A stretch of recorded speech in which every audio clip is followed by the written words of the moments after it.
ebe bo ye papa na won so atumi abomodia edi eye agroni bi wo to eye wo airtime no from 5 to this going no now we get the opportunity to be in the draw and I say yes akwanya no na aba na wonya akwanya nyesika no bi atumi edi nti ne ya sorry na koto eye wo airtime no 5 to this pe wo to wo de kono na wonya akwanya nyesika no bi edi e wo telecell ye teachers kan to bia emfa ne ho enhyemo bi telecell eye connecting energies Yankwa girl loyalty promotion no ayade a ekoso girl for si boram wo mu eso aso e bi e benway na ekoto fuel no na to fuel no a ma yen register no nya wo tally card de bia wo ba na beto fuel no a ye be take de ama wo sa de nei a chede pi wo mu a ye de eba Christmas hampers e wo mu fuel coupons e wo mu t-shirts e kan ho bi sanso and electrical appliances ni na e kan ho bi a girl for echiche into one so na kwaje wo de na nei wo eye Cape Coast no man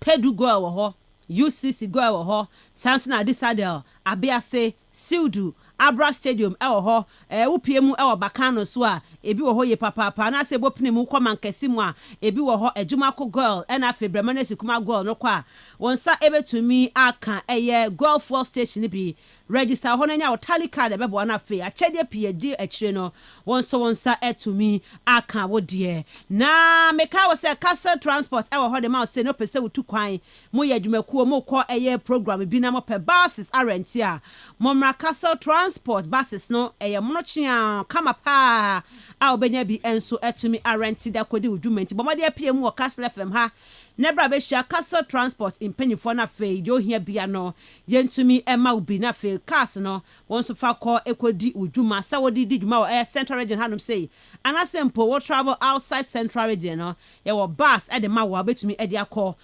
kodi eye udwuma no betumi afre pennyfo e wo 0244 406 500 ana 0552 490 241 ofra pennyfo ba je wo so na fe Kastle transport buses a wohia no wonsa etumi akabi yebekwa amanone ensem no ye de kan di for media ba a whole lot of issues and a free conforming to eba yeba be boy che etumi e de ama na fe no achi abafie na local stories nso ye nsaka no yetumi e de aba na ebreba mu e bewramu e wo eye Swadro or Blacks wamo e be piemu wa Ghana Premier League ni mu next season no ebe hu mo Premier League no be piemu e wo eye yentwa so ha ya Grolamp Academy eba be ye wamo nso no pre-season sign akwadema wo mo transfers no sign na akọ e de ama Swadro or Blacks e wo mre no mo prepare for the yisusu a enchebia na no so no eba so no mekire tese league enchebia no eno so no eba be sha city babodin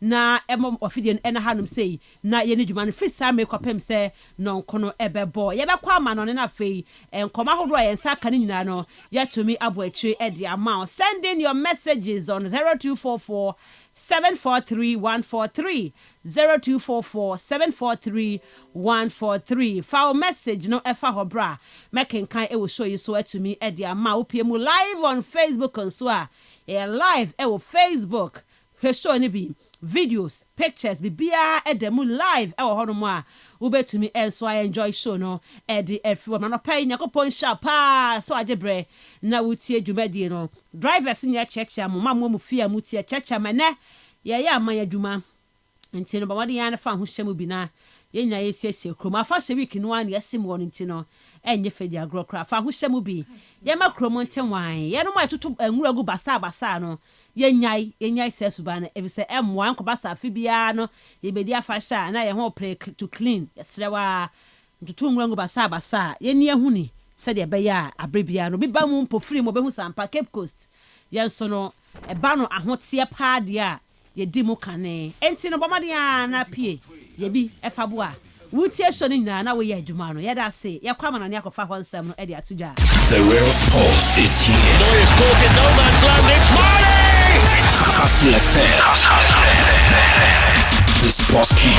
The real sports is here. Noyes caught in no man's land. It's Marley! Kastle FM. The sports king. It was up to Naba Kumiru. It was up to Rastaman Crowaston. Go! Ready to go for Jesus. A quiet Joe. Say everything, but destroy everything. now we can lose comfortably. Now we can lose comfortably. I got my power, I got experience, I got do everything too much. Any old man who want to challenge me, hey, I'm okay here. This is my national plan. I'm proud of it, and I'm proud of Africa. Oh, you know me, I'm too bad, baby. Bad, baby. Bad, baby. The real sports is here. It's caught in no man's land. It's Marley! Kastle FM.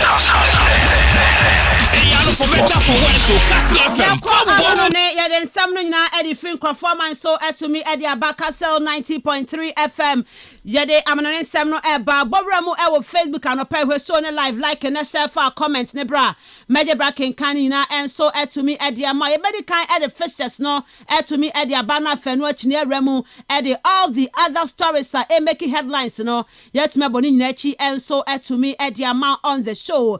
Games etodwa major leagues no the French Liga matches ever so German Bundesliga no games ever so Sanso NPM with the Italian Serie A no mususu a ehɔ nyina no games ever so a yɛbɛbɔ akyire enso etumi ede ama wɔ sɛ de nneɛma enso esi FTNT sending your messages no on 0244 743 143 0244 743 143 foul message no efa hɔ bra na mɛde back in kan nyina enso etumi ede ama wenei ayade anrada kokopie mu a Europa League and afe Conference League no ayade a draw no etumi todwa na some of the clubs nei woman so edi emu akotene no yade omo ho nsɛm no ebedi kan ede aba na afe yɛwura the other stories no enso etumi ede aba ne etie ne wo the Europa League no kokopie mu a team ani din ede Nottingham Forest woman so abo ede primu a womo enso ekwakosi akani bunim say ne Forest for no na nkomo na ekɔ the Conference League ni mu nenso no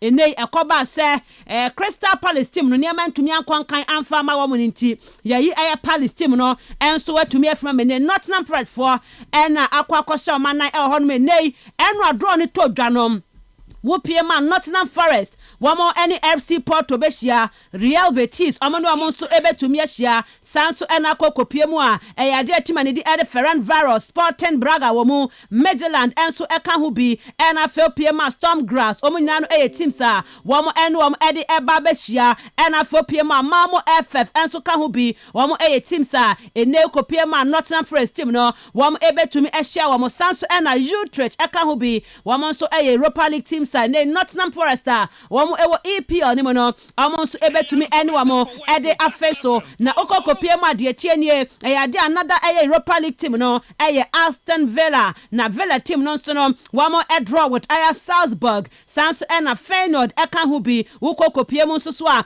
eyade ne Maccabi Tel Aviv wamo enso eka ho bi ena fe Fenerbahce eka ho Young Boys ena fe FC Basel Bologna ena fe Go Ahead Eagles wamo any team se ne kopie mu Aston Villa team no ebehia wamo enso e wo the Europa League ni mo na yenko the Conference League ni mo na se nei ehon na Conference League no Crystal Palace team no wamo na ebo e wo the Conference League ni mo no Palace draw with AZ Alkmaar Dynamo Kiev Kups Kuopio Sans and Strasbourg AEK Lanaka and a Shelbourne almost any team se ne kopie ma Palace team na draw with them ewo the Conference League no so no ebetumi atodwa ho sam no mede aba ewo dwumade ne som na yenko PM na fe yentumi emfa nsem foforo so no entumi emfa toas ewo fixtures a eno so no etumi eba ne mu na yenko ye ne mu de ne French Liga no na ye hyase enso etumi e de free games ahodo no etodwa ewo the French Liga ne mu na de tienie matches no enrada ena etumi hyase match week 3 no FC Lens wamo etna fie omo ehye kamiensa Brest to a team no wamo ete kanum eye bako ene games a etodwa no sede ho nsem no enso etienie wukokopie mu a team ani din enso de Lorraine no wamo etna fie wamo ene Lille Metropole enso e de airboy ani sans ena Nantes team no wamo etna fie no wamo so etumi atonsa e de afra oze na fe ade 75 no Toulouse bobako no oma hosti PSG eno games a etodwa enso e wo the French Ligue 1 mu no so na wonsem no mede atodwa e wo dwumade ne so e de ama ye tiefo nyame ya adomochna idea games no enso ebetumi atwa so wo PM Stade Rennais womo ekwa away 1 p.m. womo ene Angers team no e de ekwa akobo ani Sans and Le Havre team no betena fie no matonsa enso e de afre OGC Nice wo koko PM idea Monaco womo ene RC Strasbourg 3:15 achina game no enso betumi atodwa ansa na idea Paris FC womo ne FC Metz game no enso atumi atodwa 6:45 no a big game Olympic Lyon and Marseille and ebetumi ede abani wey French Ligue fixtures etodwa maka ehon sam no ede achaw ewo dwumade ne so yenko PM ewo Italy na eno ada games no mienu etumi etodwa ema Cremonense wamo eche Sassuolo Calcio etwam kamiensa wamo eche kanum mienu na de tenese ne Lecce team no wamo etna fie ma AC Milan ekwakwotwam ebom ekanu mienu a wamo enso no entumi anti ekanu bintano AC Milan team no enyema ekonkan etumi ede ma wamo ewom game wamo kwa we enso ekwakwoboy na 2-0 no Nese Ruben Loftus-Cheek wane Christian Pulisic komo nyina no former Chelsea players wamo eno mo bo 2 goals no de ma 8 man din e de AC Milan na Lecce wamo entumi anti ens ewo honomo na akokopie ma ya de ne games todwa Bologna hosti Como 4:30 the same time no Parma Calcio and Atalanta bebo and Stana 6:45 no Napoli team no wamo so atumi atnafie ene Cagliari Calcio enso atumi abo na fe Pisa team no wamo ene Roma bo 6:45 where games todwa ne ewo the Italian Serie A nimo yenko pie mo anyame adoma ochina dia games no enso ebetumi atodwa ewo Serie A nimo na de tie ni ame adoma ochina dia Torino any Fiorentina for ede bebo ani Sans ene neko pie mo Genoa ebebo Juventus 4:30 Inter ni wudini sen 6:45 ochina and after the same time Lazio ebe hosti Hellas Verona and games etodwa weekend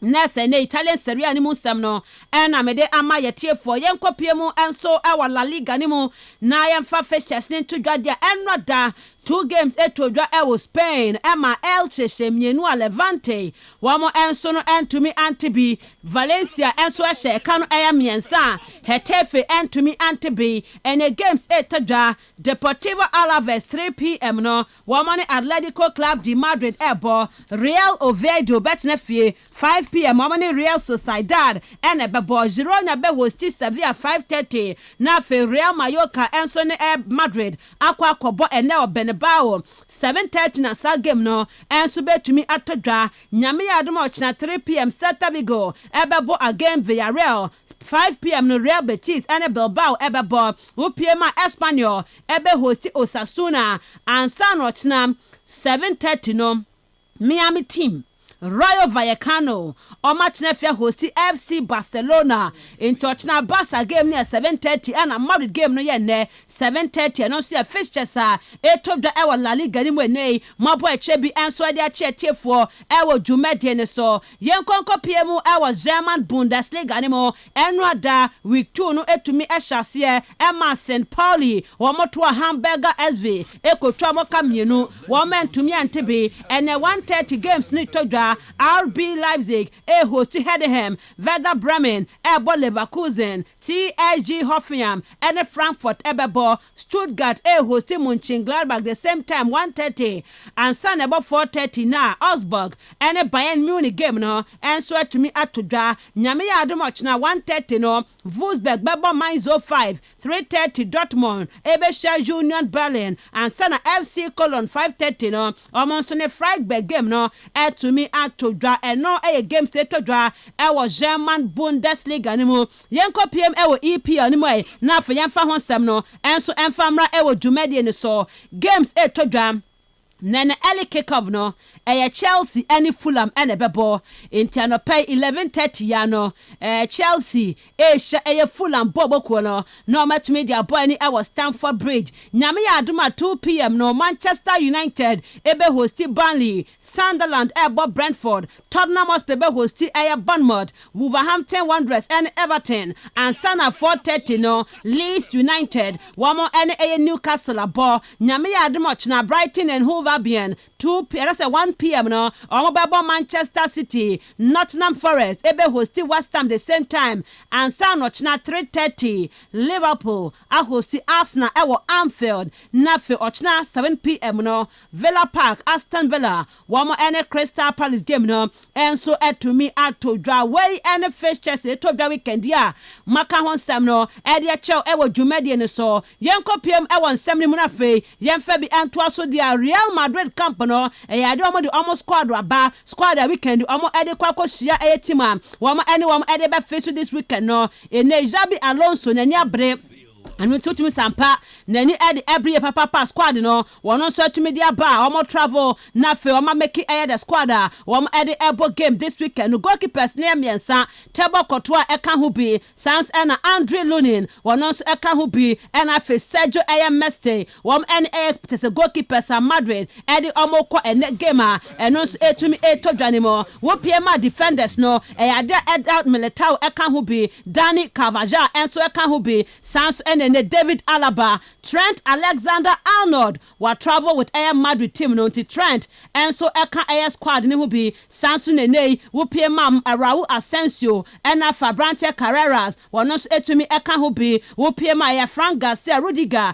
and Fabrante Din Hoysen, Wom Ene Mantene, Madrid for and to defenders, Wom Edi Wamoko into the game no, Woko Piema Medforders no, Fedi Valverde Eka Hubi, Sans Nene, Aurelian Chouameni, and so Edimobi, Wupiema Adegule, Danny Ceballos, Thiago, and Afe Ade attackers no, Vinicius Jr., and so Ekahubi, Kylian Mbappe, Rodrigo, and Afe Aya Gonzalo, Brahim Diaz, and Afe Abrante Mastantuano, one more Enemante ne Madrid, one Edom of Kofo game and you may, Ene Mayoka, Ebet me Edia Boy Honsam no, Mede Atudra Ewo Jumedi so, Yanko PM Ewan Sample from Nadia Tieni, Enra Devia, and a confirmation by Sir Branton the other Xavi Simons no ade nei Tottenham Hotspur team no to me sign a boy no amene de omani agye papa because no match check nanka Chelsea for yakofa boy but Chelsea for nyankofa enti nei Xavi Simons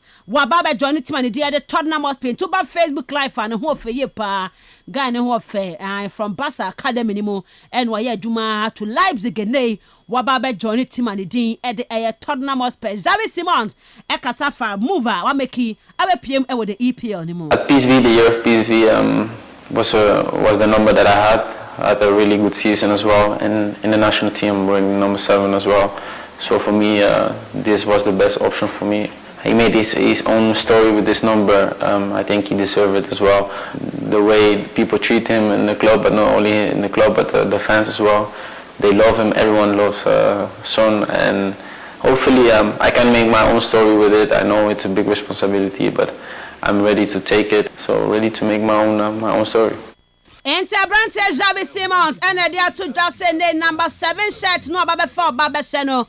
Wouldn't say a son who mean and not a shower call was a son will be an son in Bonnie Ball. While Baba made Papa Penton, so Baba writing his own story with the number 7 shirt. Nintendo PM of Facebook, Xavi Simons, and a bush na fuano, Nema me and a kind of honor.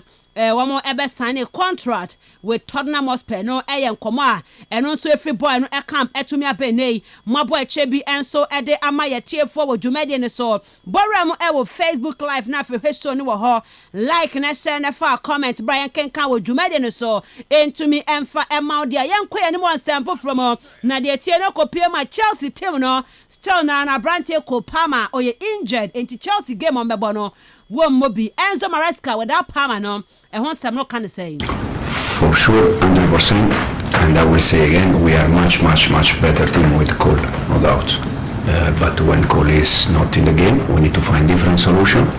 Last week we found different solution and hopefully we can find tomorrow again different solution. And last week Chelsea boy without Cole Palmer a solution, so hopefully and early kickoff will make many another solution after to me about my Chelsea to me at the Nkoni, but one casano transfer window in close here. Ya tese mu chasing Crawford pa no cry. Some of them Crawford be ever team will be and a transfer window no crampono. So far no can what them say. You can expect anything. The window transfer is open, so anything can happen in and out. In and and out enti enyan close and de bibia betumi asi ebi be ko ebi be ba enti enyan close ni de eno ayan command Enzo Maresca Chelsea manager no wono so atumi ede aba mabo echebi ede ama ye tiefo dwumade ne so yenko pie mu Mohamed Salah campa Mo Salah wono ede nkomo kakra to dwa as to the reason why ye name Mohamed Salah wukoko pie mu a boy no oba Premier League ni mo no de bia se Mo Salah wo bobole ni se wo bobo no anie na Mohamed Salah ena wono akase no kwasem ni obepie wo Premier League every day bia no why ready so betumi enso a fighting for every ball or you hungry and into season bia no so bompo na nko ya next season no obe try so betumi fight better than Edo no last season you know any other bako betumi akase so far in the season no ebo ni papa ma fibia no ne modern egusu a improve Mohamed Salah enko mahodo no so etumi de two dwa so far Premier League na wa fa bo ne bo no kan sem ni say them always try to find the reason to be hungry. I always try to remember back in the days, like when I was young, I just played football to enjoy it and love it. But look where I am. I come to Anfield. If you look at me at the start of the season, of the game, I always look at the fans. I just like feel first grateful to be here around the fans here, and kids come from Egypt and done it in that level and play in Anfield and become a star in Anfield. It's something so special, so special. Eno yansema Mohamed Salah so de to dwa en watching also be kan biem we wadi kan this season Premier League na ya bono obian honma oye favorite apart from Arsenal wo Mikel Arteta what team amfie be de o hia Manchester City o ma ye changes in their team no wo nye changes bia ehu bia dodo na nko o mo no wo honom ti say Arsenal league no meant ma anye pa de be ehu what the Arsenal team your favorite to win the league this season On Sunday? Yeah, of course. That team, I said it a few times today, and also in the BFA award, I said like they are the favorite because they have a team play together for 5-6 years, so they understand each other game, and they had a manager also with the team for 5-6 years, so when the team is stuck together for that long, they know each other game, so it becomes easier for them. But other team like us and City changing a lot of players, which is sometimes tricky. But again, like team with Pep Guardiola, they always a favor. But of course, my opinion this year is Arsenal number.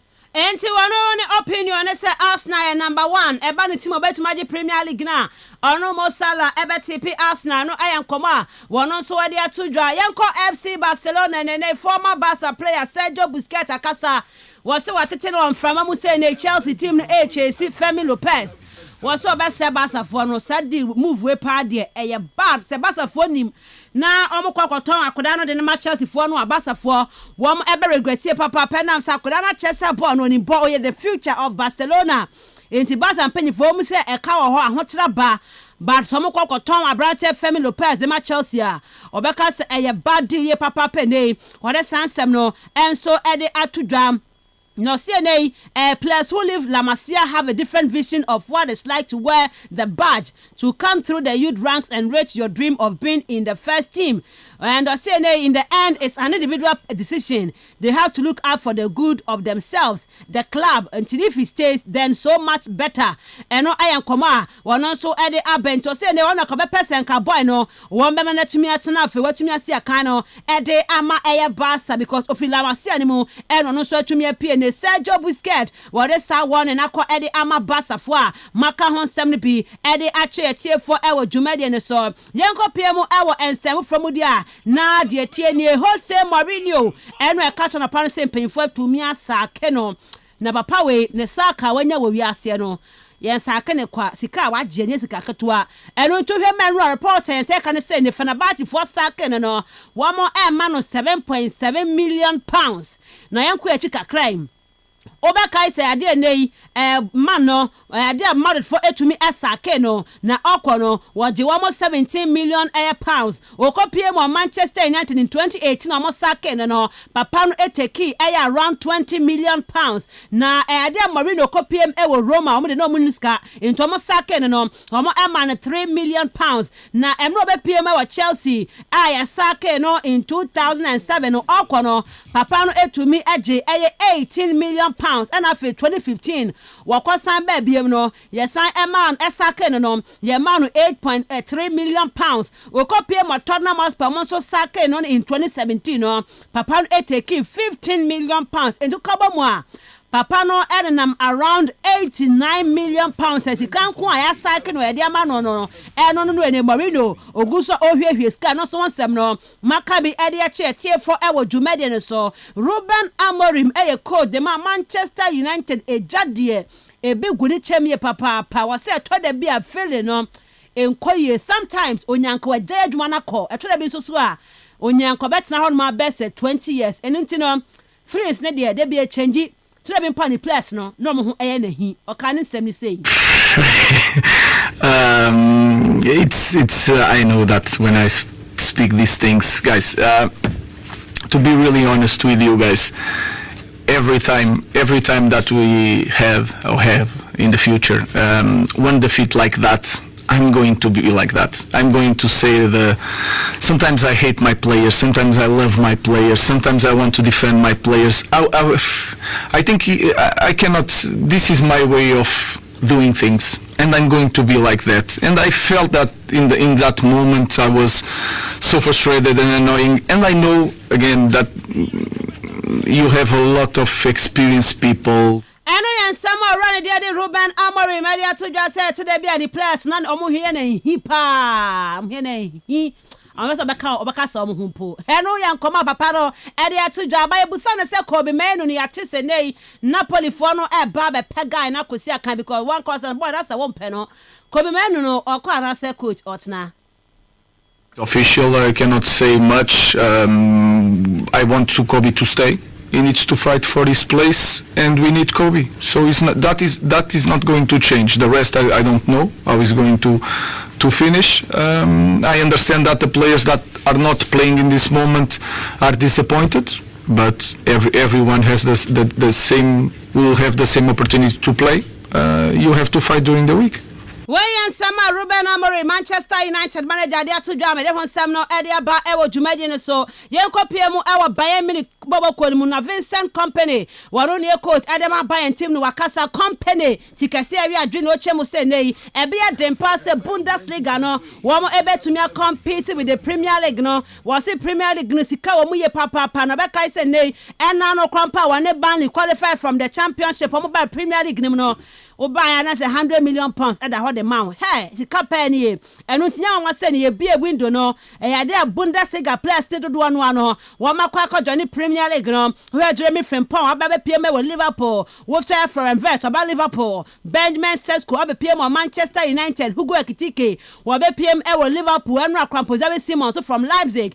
Aba PM was Spurs. So say ne spending the price of the Premier League na be a day. Say Bundesliga teams no omo betumi equipe best players and I am Vincent Company or no so to me Edia Bar Mabo Echebi I will show so to me Ede Ama Yete for na Jamie Vardy Leicester for former player and legend no nearby say nei wogusua and air Cremonense team na mo Italy edin komo so be kwako PM na fa kwako si akan and say with the Italian Serie A ma Jamie Vardy and us air story free the camp to me Ede Aba the men second say nei Rasmus Højlund Manchester United for striker no Napoli ne Man United for wo to me reach an agreement boy no e kwako si akan and so Ede amatuma ne dey Ede air Napoli with the Italian Serie A Rasmus Højlund report in the camp and so to me aba mabo eche so no e de ama e wo show ne so na yenkopie mu dia de tienie e ya de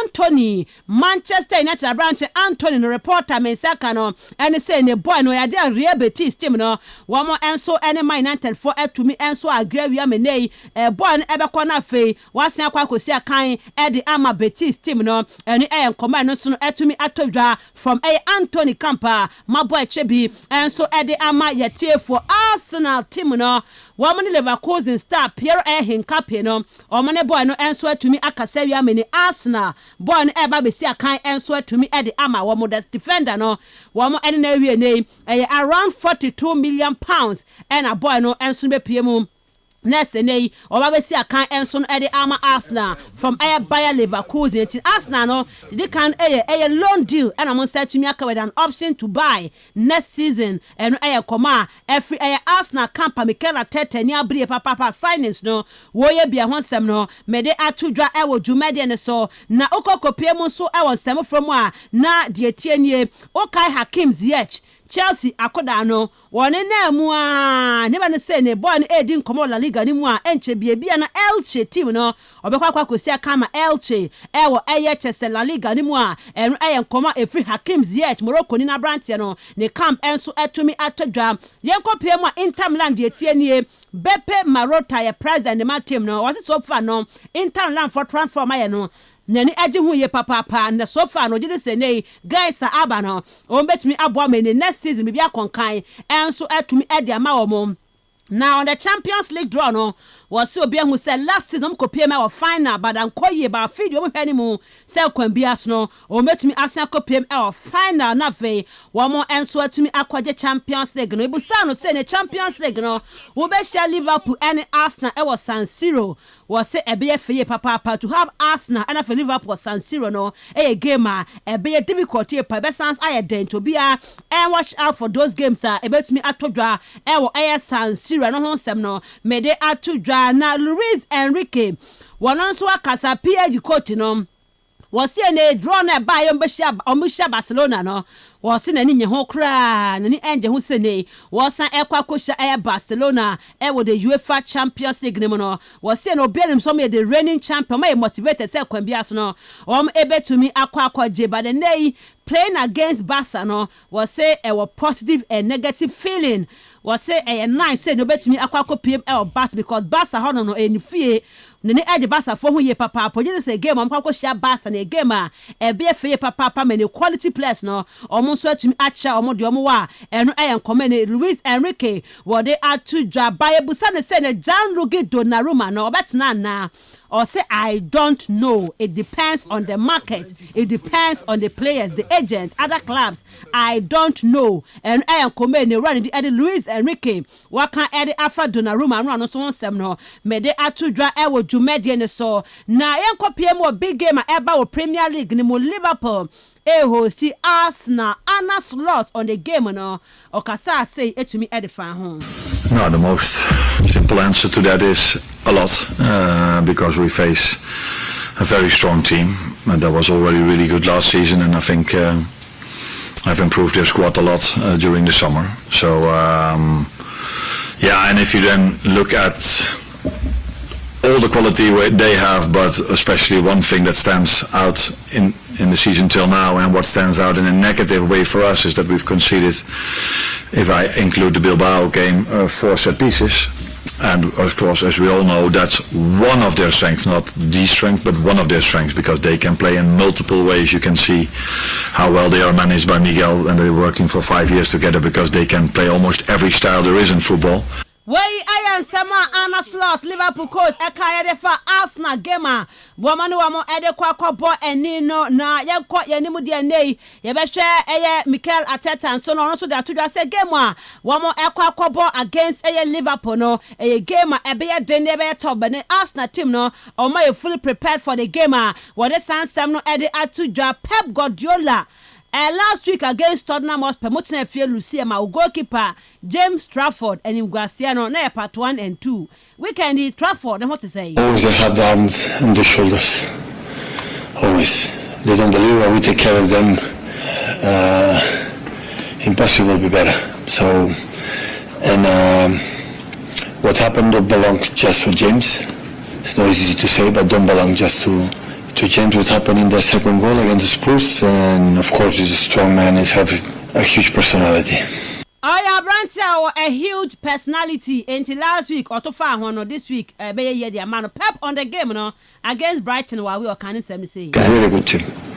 It's a very good team. We proved it last season and the previous ones with the Cherry or Graham Potter. Since a long time, it's an really good team.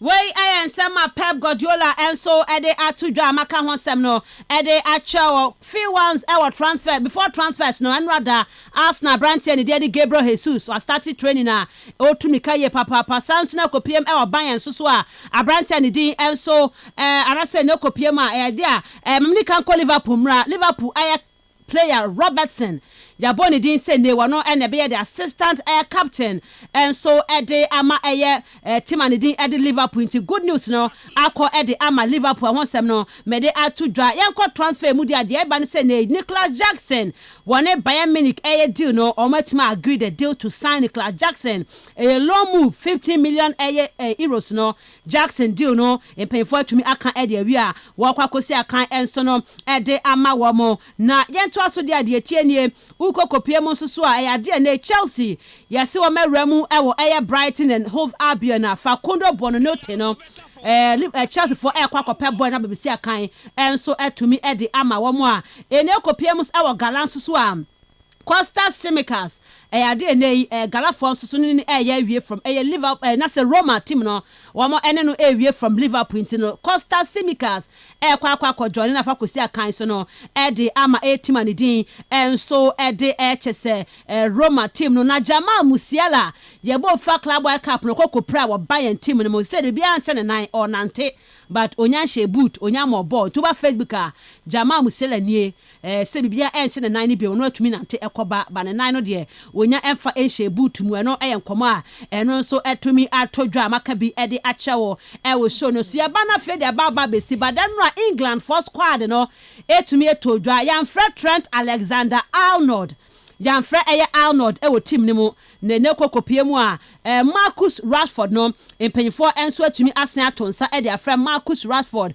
wo England first squad ni mu ko Palmer Prenti no enya ade a Palmer ebesi akane bi enso etumi ede ama England team no na Just Pence or Tottenham Hotspur branch last week against Manchester City no ball boy na konkan ye pa Thomas Frank Just Pence enya kwenya to play for the English national team o kan wasem say yeah he truly deserved it. It's been a tough not tough, it's been what a journey to have it as 24 years old, turning 25 this year, being called up. I don't think many saw that coming. He had a good end to last season. He had a top pre-season. He played very well. And Thomas Frank, SCNA Just Pence, deserved the call up in the English national team. No, Yehena fear to me at the SCD attempt. Should see Alexander Isak no. When him say obi anim so obeko even if for the team ni Kastle for him him say guy never call but onim the entia as a deal no twen so sa made of it. I think he's handled it really well, but he's not been left in the dark. Let's be honest about it. Eddie knows what's been happening all along. The perception is that he's in the dark. He's not there. And Alan, to tell you that Isak, he's absolutely right. Isak would have spoke to Arne Slot. He would have spoke to Michael Edwards. He would have spoke to Richard Hughes. Yeah. This is how it works. Let's not kid ourselves. All of a sudden we agreed a fee and then we can start talking. They've encouraged him and they've said you've got to do your job now and you've got to try and get yourself out of the football club. Yeah. Now, no matter how he's gone about it, I don't genuinely believe that he's refused to play for Newcastle Football Club. I cannot believe that he would do that. I don't believe he has. Enti nyasa boy na dwen say o mo Newcastle o man kasa na di ha mo nyina nim say boy no kwa na okọ ento mo na ehye ho mo yesa o mo dwumade no they all know what is going on and nyasa boy na say Newcastle team no wo mo emfa ma wo mo Alan Pardew coach or say Man United team no Adeba kwa home partner said they don't have a leader. Bruno Fernandes onye a good leader. Think back of the great old sides of Man United. There is no leadership in that team in my opinion. Bruno doesn't do the job, not in the way he should for me. So I think his position is under threat a little bit, and Manu should put him under pressure. Yeah. The other problem you got with Manu, which is really important, is that he's pure profit for Man United. Now, financially, we all know with all the layoffs and all the changes they've made in the background with catering staff, etc., etc. Enti no Bruno Fernandes onye a good leader enya ade United team no betuma lead wo mo eno yen koma Alan Pardew e de atudwa ye de nsem ni sebeja fort na so discussions no ye de air to so e wo dwumade ne so but Madrid game no Xabi Alonso say ye busa no said Dani Ceballos no obekwa na wose da bi ono de ogidi se boy no still na we road to play in the season enu nti no obekọ so ama boy no enso atumi atna na e busa say on the game no was a game a be tough papa they are hoping say on betumi step forward. Say the against Real Oviedo no, benya a better one against Real Mallorca at home. Xabi Alonso, Madrid coach no, or the Sansem no, and so etumi ede atudra. Diego Simeone say ne atiko team no. Transfer window no munya botre yenya krosie de tie bia no bibia ebetumi as e de ama ne team no so no aba ba strong next season start here no yenkoma Diego Simeone ono so no etumi e de aba my fancy other issues no ye de beto also on Kastle 90.3 FM. The real sports is Kastle FM. The sports king, the real sports is here. Neuer's caught in no man's land, it's Marley! Kastle FM. The sports king. Okay, abeja fort na say na conversation no yet to me I have e wo dwumade no so on Kastle 90.3 FM Robert Mensah Sports and wasugusu awutie no na mamenya o message on 0244 743 143 0244 743 143 and there was a video circulating on Alejandro Garnacho ne trimi no ye ho adwuma pa nti we are hoping say ne hairstyle Chelsea for eba abino edeno atrentino Garnacho as we try to ase pa try to ase kama wono so no de kwakwo pm e Chelsea a ye hwe animu enro be arrive wa London no kwakwo ne medical nti ene nko na we ne bia Chelsea for Ometumi Garnacho etumi ede ache maybe even our early kick-off game against Fulham before the game no Ometumi Garnacho ede na chere ene supporters no nyina anim was the Stamford Bridge eno Alejandro Garnacho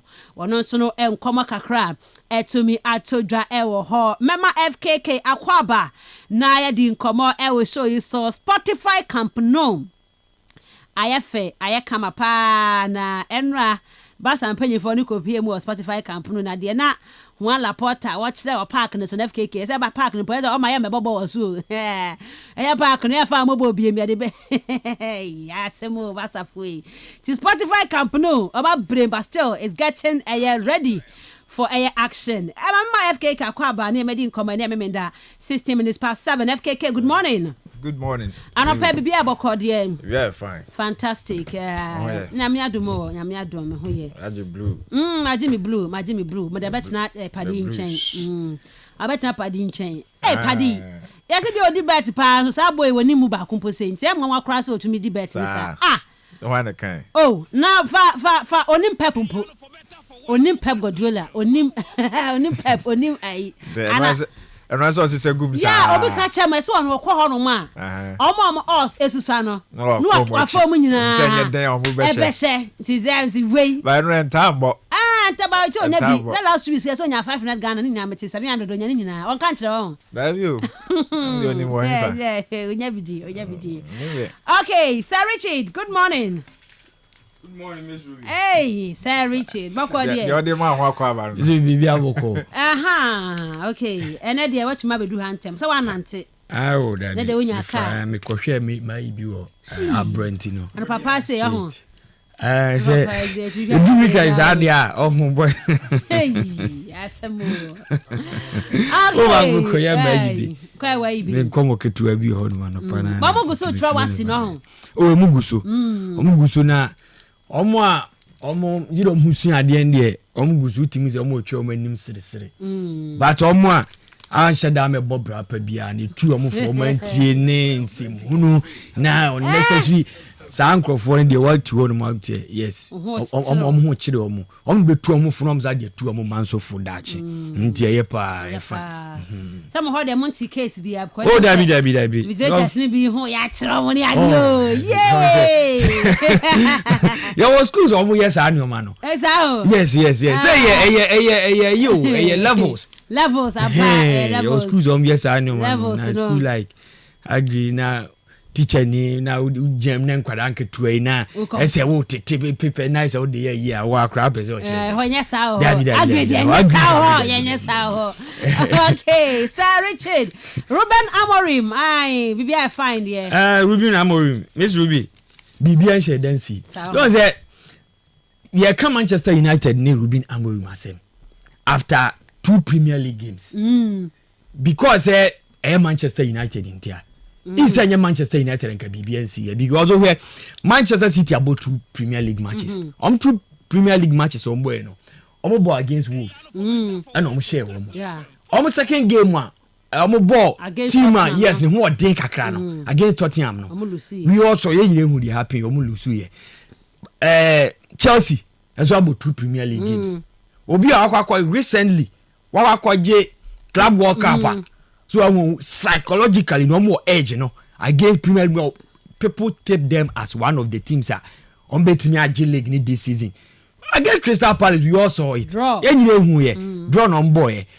next game against West Ham and winning here West Ham we all know say West Ham how things are going is signings on the relegation they will be one of the teams na relegation be threatening on the pass Miss Ruby share I've started and Manchester new players abam so when then for instance Kastle from German Bundesliga and all ban on your top striker na say ni munu was to say Kylian Mbappe no the NB so or your talent akakra be fa entino Miss Ruby me hu ni say bibia share dance after 3 matches 4 matches no Manchester team no Carabao Cup that Miss Ruby obi anim say Manchester United started in the first 11 or in the first 11 they started ko be win game now what we acquire Manchester United first concede goals and we all know ye nyina enim say goalkeeper Manchester United here be so man to be on pom to we as players nyina still what happened last season and gra similar thing better happen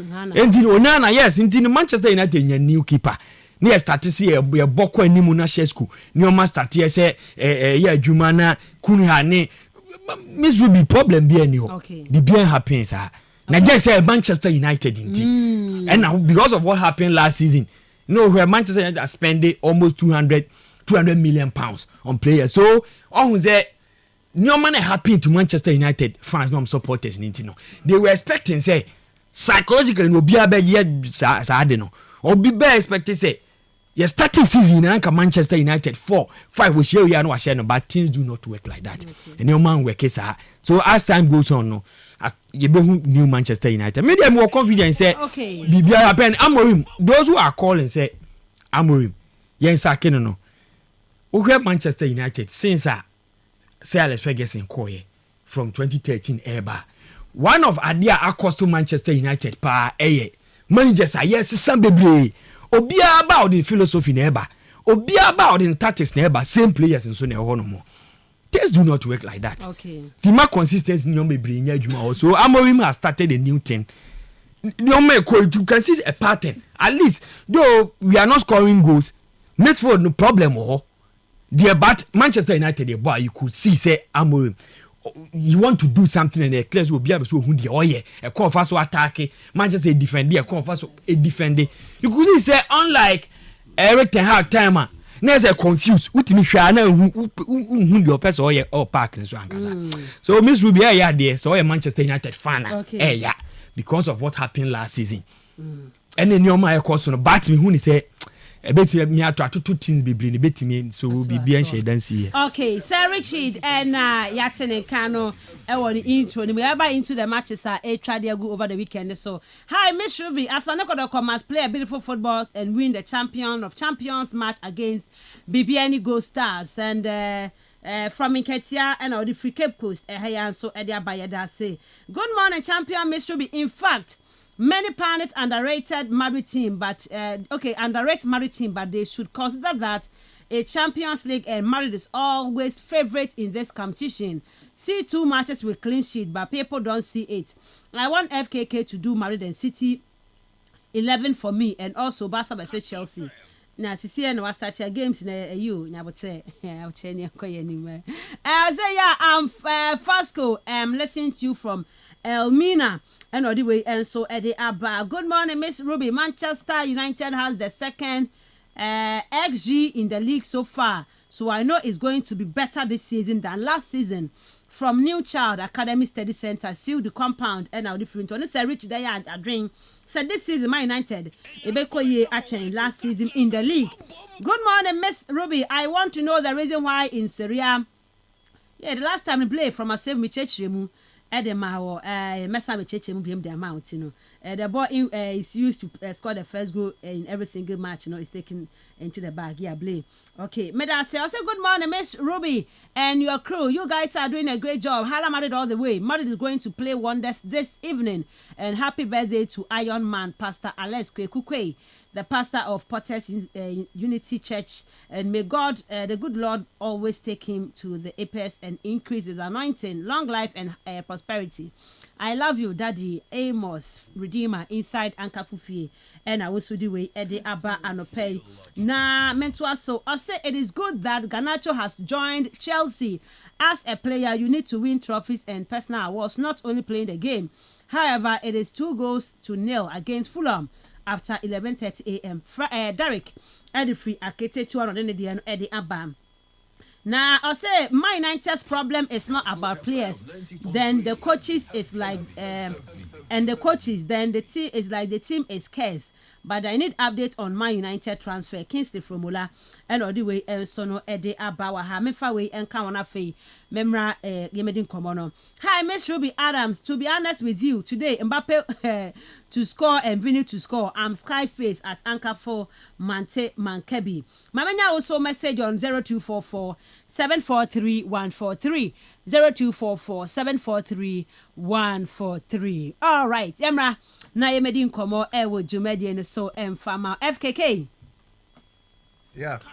Yefa eye amnone nsem ni mu La Liga, yes, some of the games never saw. Yeni komo Madrid, for per Madrid and Semono NFA. Barcelona Busquets and mama one and said they shouldn't sell Femi Lopez to Chelsea. But yeni komo ewo games I told you ewo La Liga ni mu.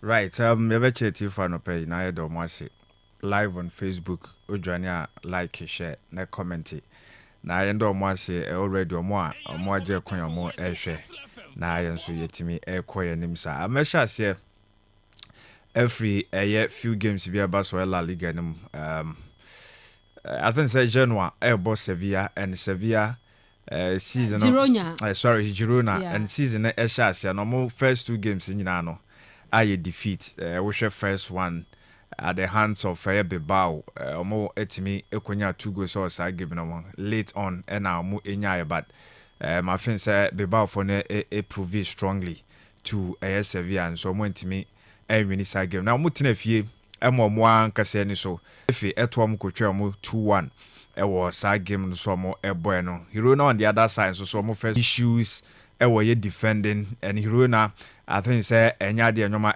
konkan enso etimi de emomo with Michel modern ball boy 3 seasons ago when Timna replicate last season and then Osha this season so they were was here shots and means so when Timia pick up the pieces in term now and nyoma be call achowen so etimi the amano same with Sevilla almost so one make a lot of changes but eventually Officer Matthias Ayameda ono ene betimi hihye eyeboboko ni ye enso so etimi de ma team a emprebebre top 4 obehunu ewo ye La Liga nim say even enye data qualifying to Europa League no ba be wini Unai Emery time no ye nyina ye be recollect ne ye hu say papa no how performing even winning the Europa League then also a defender enso etimi aka ho a munya sa special award on ne Sevilla I think so more ordinary side, but this is a game from you know ena Asia. But those Sevilla, omu quality no, omu players no games kakra more ball, just defending and also more up front no. Ombe nyoma kakra ye. I see them say no more double chance for this game omo any hero na ekwa kobono hero na for anye careful. Sevilla for number 2 omo akwaje that omo first point e season mo. Real Madrid be who see Real Mallorca. And you make 7:30 side game na Basso and we share Madrid bobuko na right side of a more attack no and I say right side of a more defense no now options are not team no ehwehwe no more ensaka ebia woyɛ fan woyɛ football connoisseur woyɛ pundit wohwɛ abɛka sɛ bi a Xabi Alonso ebenya issues say in a game no why na ɔmfa no hu sɛ from club World Cup never how I no person utilize it Trent Alexander-Arnold when the team no right back no on one a befa abo but mainly going forward you know a lot more or far options in the and so to me at the more because of the crosses how a pinpoint incisive and how intentional so I know yeah with the crosses you know very good on the ball or must have very good passes you know. And for me, and only idea now man for air so one share now best start ahead of Danny Cavaha. And bia the on count a defending no no. Nye worse, but as a mrau team, pressure issue almost na attack air ball almost no now nya wingers our more very good on the ball, more pacey and also sharp na. More quick no na who are branch a feno. Trent Alexander-Arnold say of finding himself very wanting and recovery, you know, and I think so lucky a lot. And so any recovery, you know. That is why a man for a WGD say game last weekend. Danny Cavaha started your boy, which has stability or the man mad for our right side. And funny real view for no.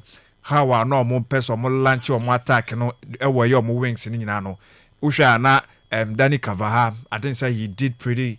Well, that side of it defending. And going forward, I think said Trent far more, but defending no so no. There Danny Cavaha so better honum.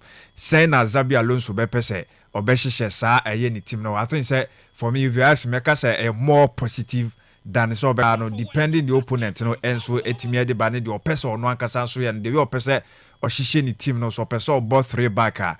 Ebia 3 back in mu then wing you know said they kind of right wing you know why not Xabi Alonso so who shall Danny Cavaha probable no na Eda Militao Dean Hawson and then Akras or no they be difficult say Garcia no able to obey consistent debut no enebe so buy no and chair but who share a Juma offer with Madrid Bobo called left back one na answer and answer question a Madrid for Busa and once and no enya no probably ebia ne kakra the Roberto Carlos mo eba be boy honum no Abranti be draw then over na midfield trial na Freddy Valverde Shomene and Abranti no Adagule omo a na obe expect so best start because Jude Bellingham onya en start here and so nkiki ball en farm ya Madrid Bobo then up front no ebe the usual Kylian Mbappe routine then Vinicius Junior ebia already go goals obesenya a second start who said the last game no or bench Vinicius Junior and okobo already go goals left side of the wing one and now o maintain Kylian Mbappe and so central and now oko the other side and so and also so otimi ekipi abranti fena Franco Mastantuono and so ebia na changes but we are just the probables ebi so obepe so be kipi starting 11 until that is Madrid it means almost options now whoever Xabi Alonso bepe say obe choose apike no I think say be very good and so etimi dia man ohwe Mayoka for na omo enye bad for almost so first 2 games now omo abon I mean first game Barca and omo share 3-0 without 2 red cards no omo edi you know ankoye amfa amomo and after that game no omo etimi ekọ anaso omo tenefie invite Celta Vigo eni omo ebo 1-1 ewo that game omo ebo no hwa individually omo ewo abranti ayefe na Takuma Sano ewo ye omo team no mo then ubenya Dada Sergi Dada enso so ewo ho then Torre Pablo Torre that Barca young chap now feel Masia by na omo amana movie won akwakopiam ewo ye Real Mallorca bo mo Mojka More Abrantia friend Valen then Relo these are guys for me Osasuna for no omo no ma that old faces no ombema esa hotoso no but I think some Masquerade and Sanchez some moment for the no omo very good and so munya very good there metimi ahete obi omoni omoebo but to share Madrid quality no and the Xabi Alonso person in the first 2 games going on scoring 4 goals conceding none no means obepeso obe continue on but I face keeping clean sheet against Real Mallorca no will be something bia me doubt kakra tin say Mayoka for no ombe police threat no more ombe wasa experience no more and one share no more akwa yes omakokonya go against Real Madrid. By the end of the day, no, and that's at the end of the night, no, I expect to say Madrid yes, ombe win yes game. More sure. goals. Yeah, more goals, bye. Okay. And yes, said you become Vinicius. The last time when you go late on, it's a 90 platform, and when you go and Usha or you relieved, Usha na the celebration. And fans and I say, na real view for supporters. Ne uru no me bufo kakraba, but Usha on one kasa anymore. No, I relieved. Inti, follow Madrid. When training sessions na week omo na enro abaku bia mehu ya na one Mbappe o sha say omo try some be coordinate more enti enro o share goals na one Mbappe omo on the other side ono bo against Mbappe o share na Mbappe so share and at the end of the day no we no Mbappe kwa no kutu ya no ko share na chi yes so uhu a it means say kakra so try no ankasa o ti ase o ti bibia say this is the situation now Mbappe is the man or no and the person I was so munyano and so try say on be for na fe together and collectively as a team no omwanya the sort of resource or more person more saka so Madrid to win a year that game nyame ad much na I didn't say Barca any rival Vallecano and we have Barca so omo every no omo first 2 games you know with lot of goals or more ashe and so omo keep clean sheet by scoring 6 conceding 2 and I'm sure quite more fast so winning games now. More of ebia obeka senye eye pleasing sir and shada enye fesa bibre sir but almost so actually say this is a season as simple omo enya sa good start no with beautiful football.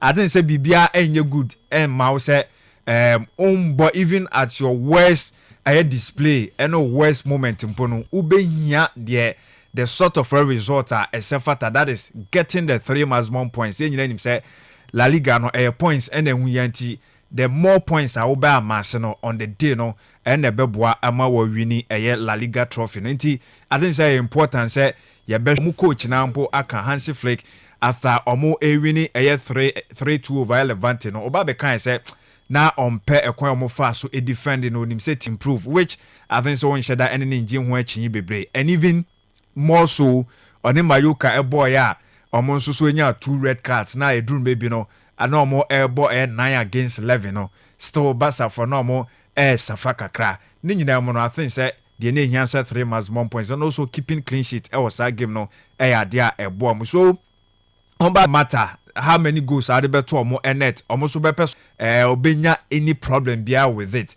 san say Hansi Flick ene na kasa and woman hu say o kan project no ewom say 1 year loan and nobody but even within that 1 year no the enti omkoko no at least one betimi manage no mama 4 games and nyina no Barca for win but the last 2 no how narrow anyhow a game near keenly contested and that is why Barca for ebe say betimi agadi against any complacency bia and me sure say complacency is never written in a Barca for mo e books mo so Barca ebe bre because so sure mo last 2 games no mo abona 2-1 then 1-0 and Barca for winning respectively 2-1 no away yes and 1-0 no Barca for it na home or winning here so I see say Barca they will suffer once of again course. Yes they will really suffer right the team no omo ya de pa omo nsro say we be attack omo they will open up no omo so ni wabie and I'm who say Barca for betimi afa no omo apanish because of form attack no how potent Robert Lewandowski I think still starting games starting game but we show injury list na onim esa of course Gavi ena anopei ababeto dwa say wasa kwakwa kokupra e was ni na last 2 years okupra Man City out for long season na ombo games emfa Emma Barcelona na yesi honom na wasa kwa kokupra bi ma just about 15 minutes ago ya and e buy anti Gavi out testagen so the name say already on our quiet surgery no so NSC asabre out Daniel Rodriguez that young chap no and so out other than that I think Robert Lewandowski may say be obenya some few minutes be so when you start a crowd obetimi as start so with the last of Ferran Torres out front Femi Lopez Hansi Flick so man no enko menim say wo hu a yes also wa blocking no enya de obema branch na konti with that no obepesa branch ni benya some few minutes Danny Omomo e wo hono was that number 10 rule na no it means say emu mienu emu ba ku betimi abo wo hwe Lamine Yamal droppable he will start Marcus Rashford Rafinha I think it's a bit difficult for now Rafinha will go ahead so best start e wo yesa game midfield trial na yomo last week no start Rashford Rafinha nyina or start omunya but second anya year first half no you Rashford film yes emfa nti mi say obesa go back to sa first game no or started Rafinha and so then said be the number 10 either say Fermin Lopez and asa Brantia a friend Danny Omo omu bia betimi abohonom the midfield trial there Pedri either say on any Casado and asa Frankie de Jong I think say Frankie de Jong is out of injury and this game he will start with Pedri then Alejandro Balde left back right back Eric Garcia for now on one man yes idea use Konde if so also for now Kekano also Hansi Flick on any day or best start ahead of Eric Garcia Ronald Rojo for now there he's okay in a partnership no I think say with Kubasi no and one be continue with there so Basa I think say they are good to go and as I said they will suffer a bit but at the end of the day no me expect say they will win that game nyame much na Real Betis ne be bow double chance for Real Betis a wom ese ene Bilbao form no so sound very sound one omo first sunu nyina no omo awini 3-2-1-0 and omo so atimi ade akọ omo anim and also Real Betis 1-0 first game at home then omo ekọ away ekọ ball 1-1 with Celta Vigo but o Manuel Pellegrini obepes obe continue Anthony no omo hwe senka even before this weekend game no omo sabe kan Branton no but omo sisika Manchester for ebusa no ano odin dodo omo ntimi ntu asika nti omo a withdraw omo first bid 25 million pounds no omo de koy no omo withdraw ba omo say omo cancel deal no kra ade omo guso a hwe say bia omo betimi enya another option omo betimi ameki sa deal na ma no aye possible ama Branton fe no Anthony I feel say Real Betis omo betimi enya very good one over Bilbao so double chance for them Villarreal Ombetimi atwa Celta Vigo akwa show so double chance for Ayevanye Biano. I don't see them so ombe drop it all the 3 match 1 points no essence omo form no idea so any year pa so we say last season omo to Celta Vigo no omo kwaje 3-0 had a red card so equity understanding the cohesion no this season I think say they are up there and I see them say they will be the side to pick up the 3 match 1 points if not anything crampona a draw from that game no okay yemeba na fe ya some of the predictions Serie A ni mu na fe the Bundesliga but men kwa Serie to do na fe yenko EPL ni mu na yenko hwe some of the big games are eba so ni mu but before that I mean you messages ni be for now I'll say hello good morning champion Miss Ruby I want a transfer update on Real Madrid and Manchester United today the White Angels Hala Madrid will surely beat Real Mallorca by 3-0 Otuga Eddie Frisimil and Otuga Denediano and so Eddie Abba. Now, good morning, Mr. B. Kindly give Barca 11 and Chelsea 11 because I think Caicedo is ahead of Frankie de Jong. And we are no, there's no way.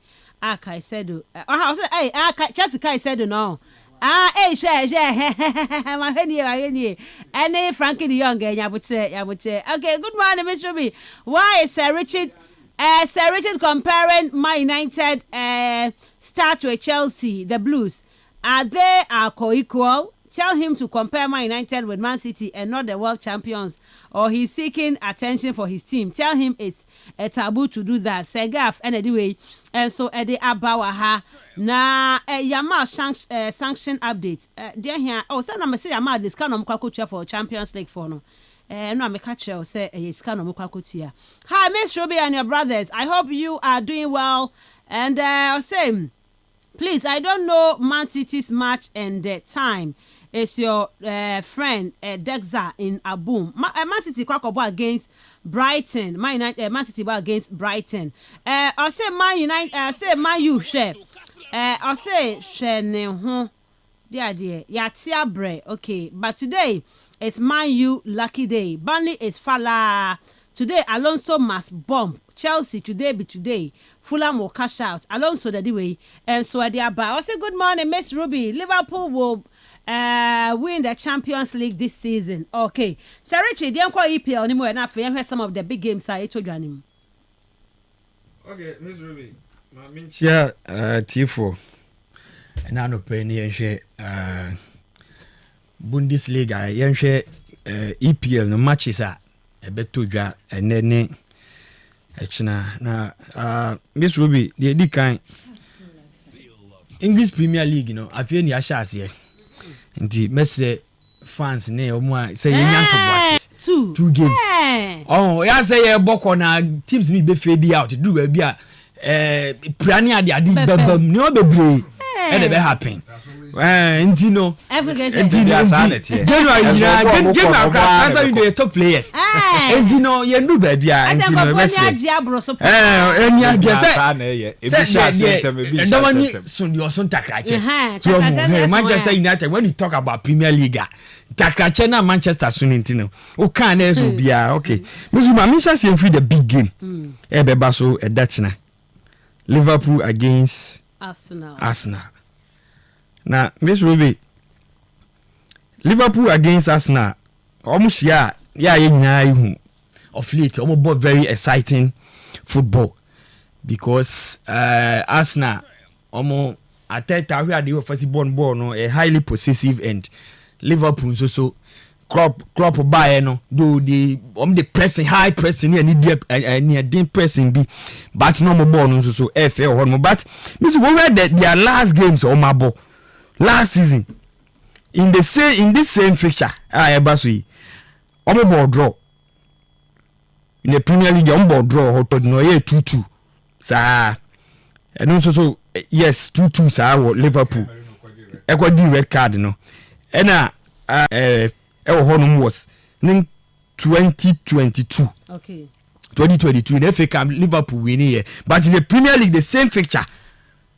Our Emirates Liverpool economy makobon 2-2. So it tells you say what psychological edge you know about how the mangasa Arsenal ekra. And now Liverpool echo Emirates no makobon. But Miss Ruby, these are two top clubs. About you? Is it not Anfield? Yeah, give me Anfield. Give me Anfield. Okay, yes, Anfield no more bono. But the issue is that these are two clubs almost of for the past 4 seasons, you know. Almost there be a more league in you know. When we are talking about almost modern power league in man, so and players and so more highly experienced. So when it comes to that psychological edge, now and shut that in play. Robably and idea be adwuma paa tactics are coach ni be use coaches ni me no be use and the kind of players are e be gina park ni so about the kind of players e be gina park ni so angasa abo and these two teams no where on previous games on your starting league you know Liverpool we need 3-2 against Newcastle last game on boy you know and Arsenal so e share Leeds United by 5-0 and we signings on my Liverpool ekokofa brantie friends say Ekitike aba do oba no Ekitike no you said that hu ni bebre sa but one thing is that he's scoring goals as a striker your amount of money be ekofa player bia 2 games obiabo 2 games no get he's scoring goals no there he's scoring goals but he's working he's scoring goals but Ojina Park na so akasa me hunu pa but said ti Ekitike say that is what I'm saying you know 2 games plenty what do you want to see from Ekitike oh no until I make us say me dey hear na game no how one performance yeah that is what I'm saying no enya nam dey beje o ba me say Ekitike Arsenal going to play Liverpool looking at Arsenal defense crowd omo any matches at Liverpool abono good you cannot say that Ekitike will be one of the influential players themselves game that's what I'm saying the man of the game no we decided he won't kakra ba last game no na first half no one share there no but yet in the second half no most part maybe as how can Florent Vert in podium would have agreed but for Ekitike for Liverpool in the last 2 games from even the community shield to the 2 games no there I want to Miss Ruby Ekitike enye goals nkwan Liverpool hwe ho de kofa no Ekitike the type of player no akwa say like almost Harry Kane mo de ani bi o or a player on here under pressure at that time no Bundesliga anymore. But I make us say Obaye when Obaye kakra when the goals are coming. But how we saw Ekitike say the Oba what he no be added to because Liverpool has been scoring goals. Yes, so at the back one because now Salah last game Salah didn't score. Yeah. Instead be Salah national so be about now ball from 3 goals plus how many 2 assists or something. Main duty in finish. Oh yeah, striker. That is why I make us that is why we can goals need there. Goals need there. For instance, so the go against Bournemouth. That's the goal the far two defenders need the goal you know. Defense defense solid defense game will allow you to watch. That's why I'm saying goals yes. Okay, and Ekitike he has been scoring goals. So this game Omkwakobono he will be one of the players or be decider in this game. Then I make us say yeah, omonte expectation so. Okay. Now, Miss Ruby, once somebody can say this particular game no, at the back a factor, a bad deciding factor will be players in the park and so. So share Liverpool, department to where defense, midfield, attack. Now the where Arsenal so defense, midfield, attacker. Miss Ruby, where Babia area me who say Liverpool edge no is their attack because when they are starting a game with the attack of Cody Gakpo, Hugo Ekitike, Salah, Havertz and so on number 10. Now Arsenal, as compared to Arsenal, looking at Bukayo Saka, won't be more game ni be Nentino. And the bomb is I heard Madueke best starting. No, as a whole but I don't think so best starting. Maybe it be our best starting from the bench because I feel yes, I feel but when you time baby no moon training, Tino, I think say maybe it be our best starting from bench, but Madueke best starting and Gyökeres. Oba was share goals there. I think was share 2 goals in the Premier League. Yeah, penalty back and was abo goals back. But he's also I think we have a Premier League no. But yes, so to say go there, go back now. But I say credit near the man. But against this Liverpool team, the likes of Van Dijk, Konate, the starting league, you know, games I have no. You shut them who but Gyökeres going to meet them. No, you cannot compare Liverpool attack to this Arsenal attack and. And I that's now. Arsenal. So I think that is where Liverpool our edge, you know. And as a team, so bought team for fra. Say try say match team the strength there be we be mistake. You always look at baby a loopholes no exploit it. So I think say if Liverpool want to win this game and so goals ni be yeah, starting and no more goals near the goal because looking at their Liverpool attack, no bet to me they are compare Arsenal there. Yeah, and then players are best starting, players are likely players are best starting. Gyökeres, Martinelli, and Madueke. Okay. And Ekitike, Salah, Cody Gakpo. And invest about number 10. Compare. At least we have their numbers. Okay. For the 2 games for Martinelli, no. Madueke one way or the other, of course. And Gyökeres, of course, for him there. Gyökeres, I feel a new player. He's coming from. That is what they can say. Comparing these 2 teams on attack, Liverpool is having the edge. For that one there, edge Kakao against Manchester, Arsenal against Manchester. Looking back, I can't watch them. One edge, we have today, and then this season. The players now, Mukrano. The then for that one there you can give the credit to Liverpool because you cannot tell me that 2 goals penalty back and against Leeds United so because of that going to meet Liverpool we now compare a player to say a Salah or a and I bet did I make us say comparing the 2 attack Liverpool is having the edge okay right edge no but area okay. Oh, Cody Gakpo is having on Premier League. Cody Gakpo Madueke.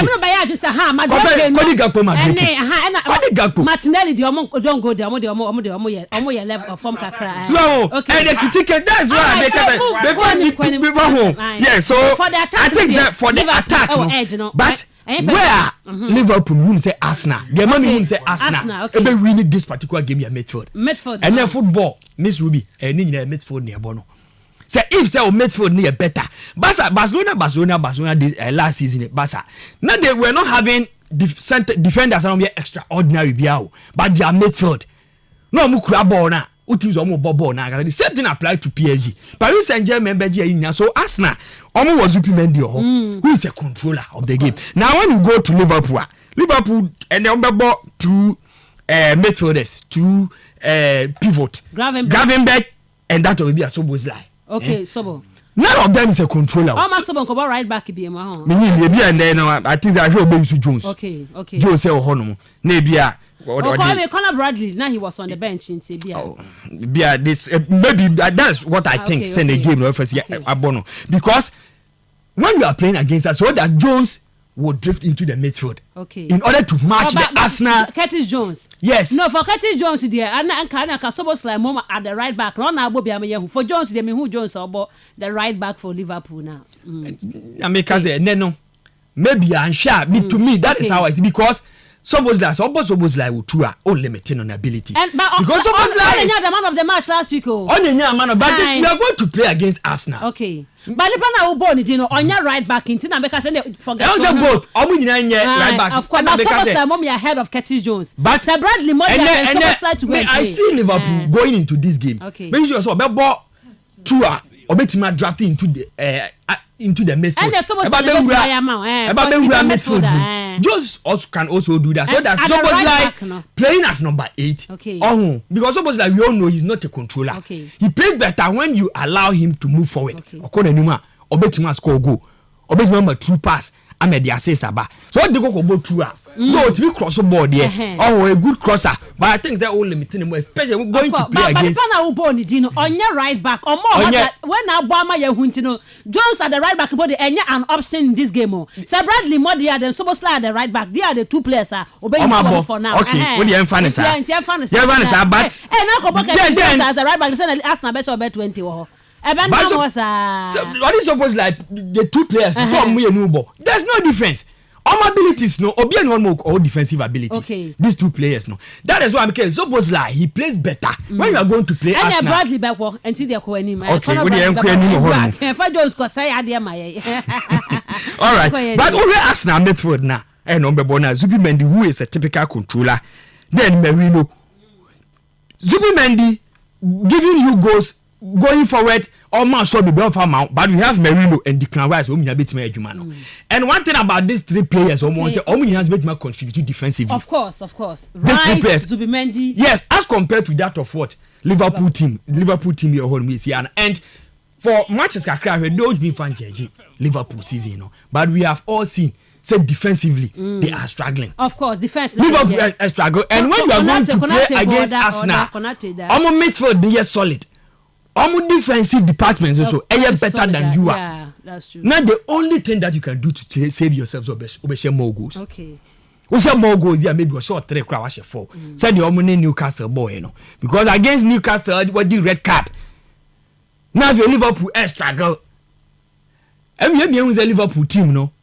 Almost like any defensively or home. So to me, in that game, I see Arsenal winning this game. Okay. Looking at Liverpool defensively, and your man shut down Koye or Honmo, and Hugo Ekitike or Shea goes there, but this time he's going to play against Arsenal. This time he's going to play against Saliba and Gabriel players with me. So a bit tough Eddie Amano. Okay. And you have fun easy. And Liverpool defensively almost struggle. No, I see this game. And Lyon no.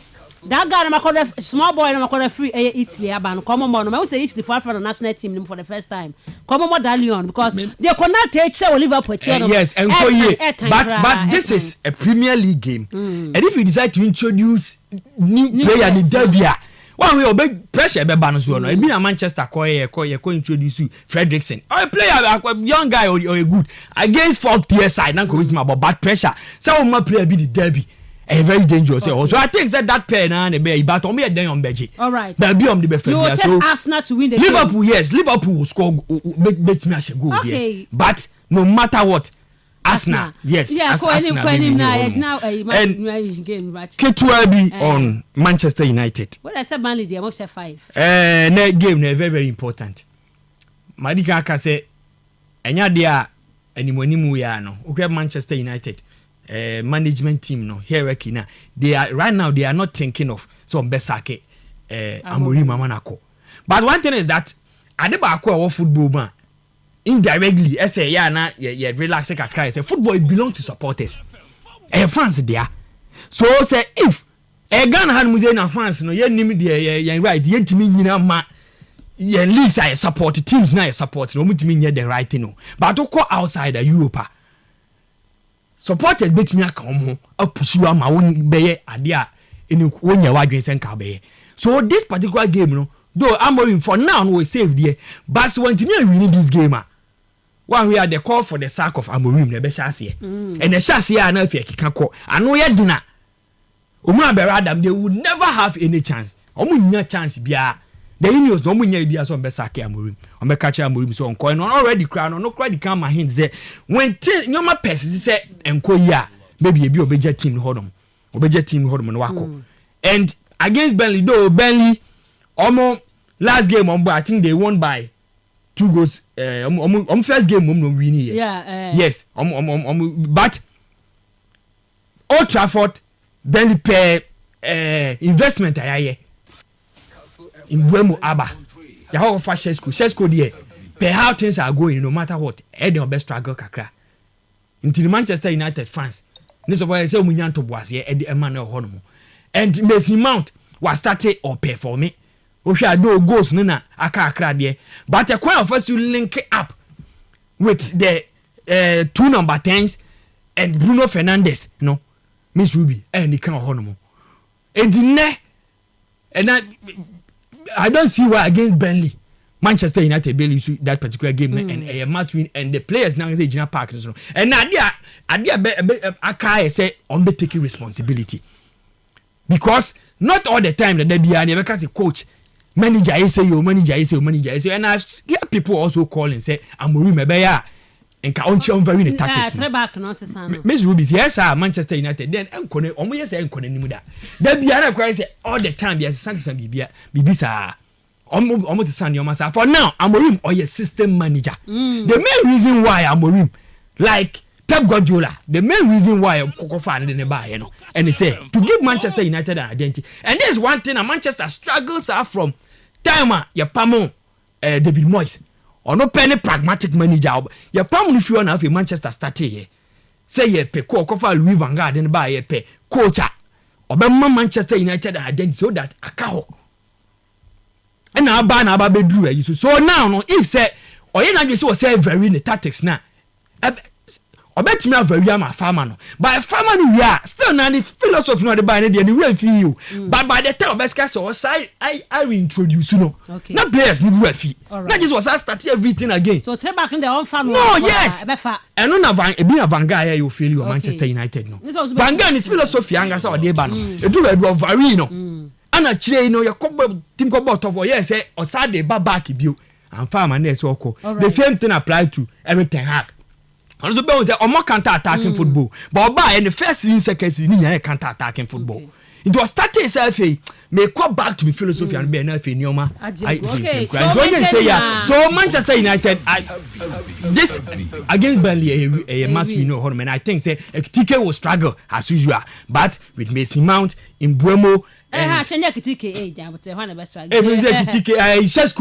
Shesko will struggle but we have other players I think say for Nyoma see against Grimsby FC near I think some be happy on game no team winning this game and Leeds against Newcastle with just prediction I think say Newcastle be winning Newcastle though they do not have a center for a bad ball na nkasa there ball na nkasa there omo shape ne how our organization cohesion no everything is there so I think against Leeds United I don't see how Leeds United versus so I think the Newcastle and Chelsea any Fulham early kick of London or Stamford Bridge psychological edge near Chelsea because they have been beating them over the years but I think that last season they couldn't beat them. Of comment to answer. Yes, first you know at the Chelsea Chelsea yes, so Ebema omonso no So he said, respect affairs not the match Chelsea. He said, no, it's something we have done before.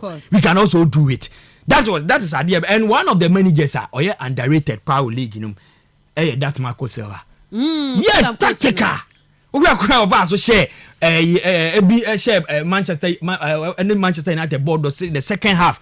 Manchester United midfield no useless now. It tells you and again big games so manager be or proving how very tactics and they have certain players betimi aye adwuma no enso e ho no de amano so Chelsea they shouldn't and you team de be because Fulham can betimi surprise you say there last season now but I see Chelsea win or draw. Okay. Yeah, win or draw for Chelsea and Tottenham against Bournemouth. Yes, and also another big game. But Bournemouth, who's there last season to defend almost 2 centre backs boy who said no we are very good on the ball. Zabeni, Ilya Zabeni, Dean Hodgson. And no matter what and so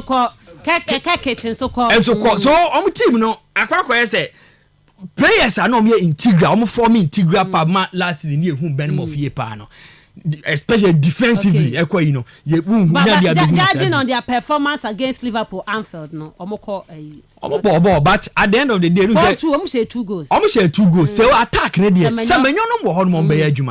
but the thing is that when it comes defensively we are then on best struggle against Liverpool we saw it because on better take 2-2 Bournemouth aquatic come na 2-2 kala season can be very difficult so Liverpool be share those 2 goals na ma 4-2 so as for the attack there still na but defensively and then e bia obobo senesi he has been there no some confirm for PSV and then buy no confirm Diakite turn if I think also and that is where I mean who say e bia Tottenham Hotspur I know where Tottenham Hotspur this time team no Palinha that is one idea onimu ya no yen still the defense so that to allow the other players to get the chance to move forward.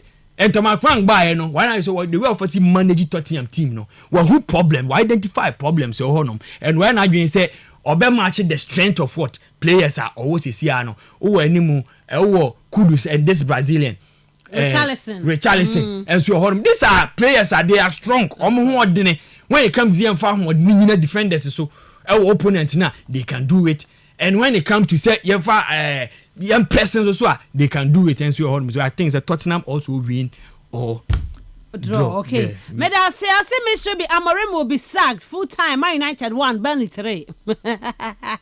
Sir Richard, hey, I say you see, Sir Richard.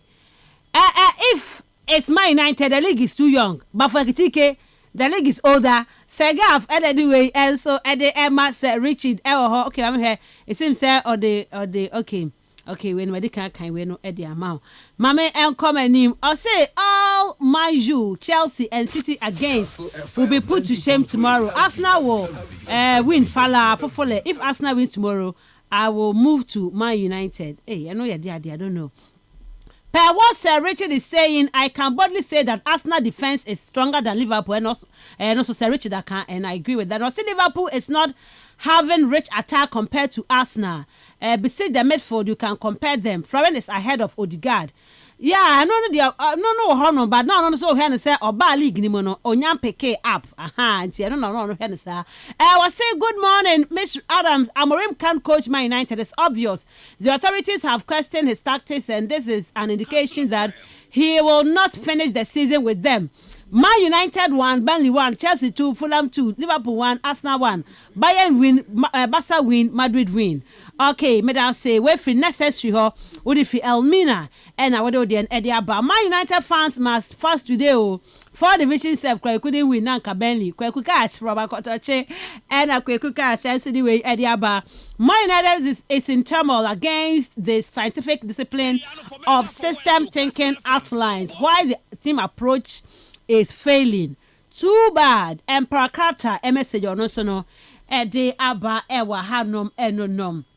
FKK, quick predictions in the Serie A no NFA, the Bundesliga no. For the Serie A no, some of the games are Eberswano, involving the big teams in the AC Milan winning.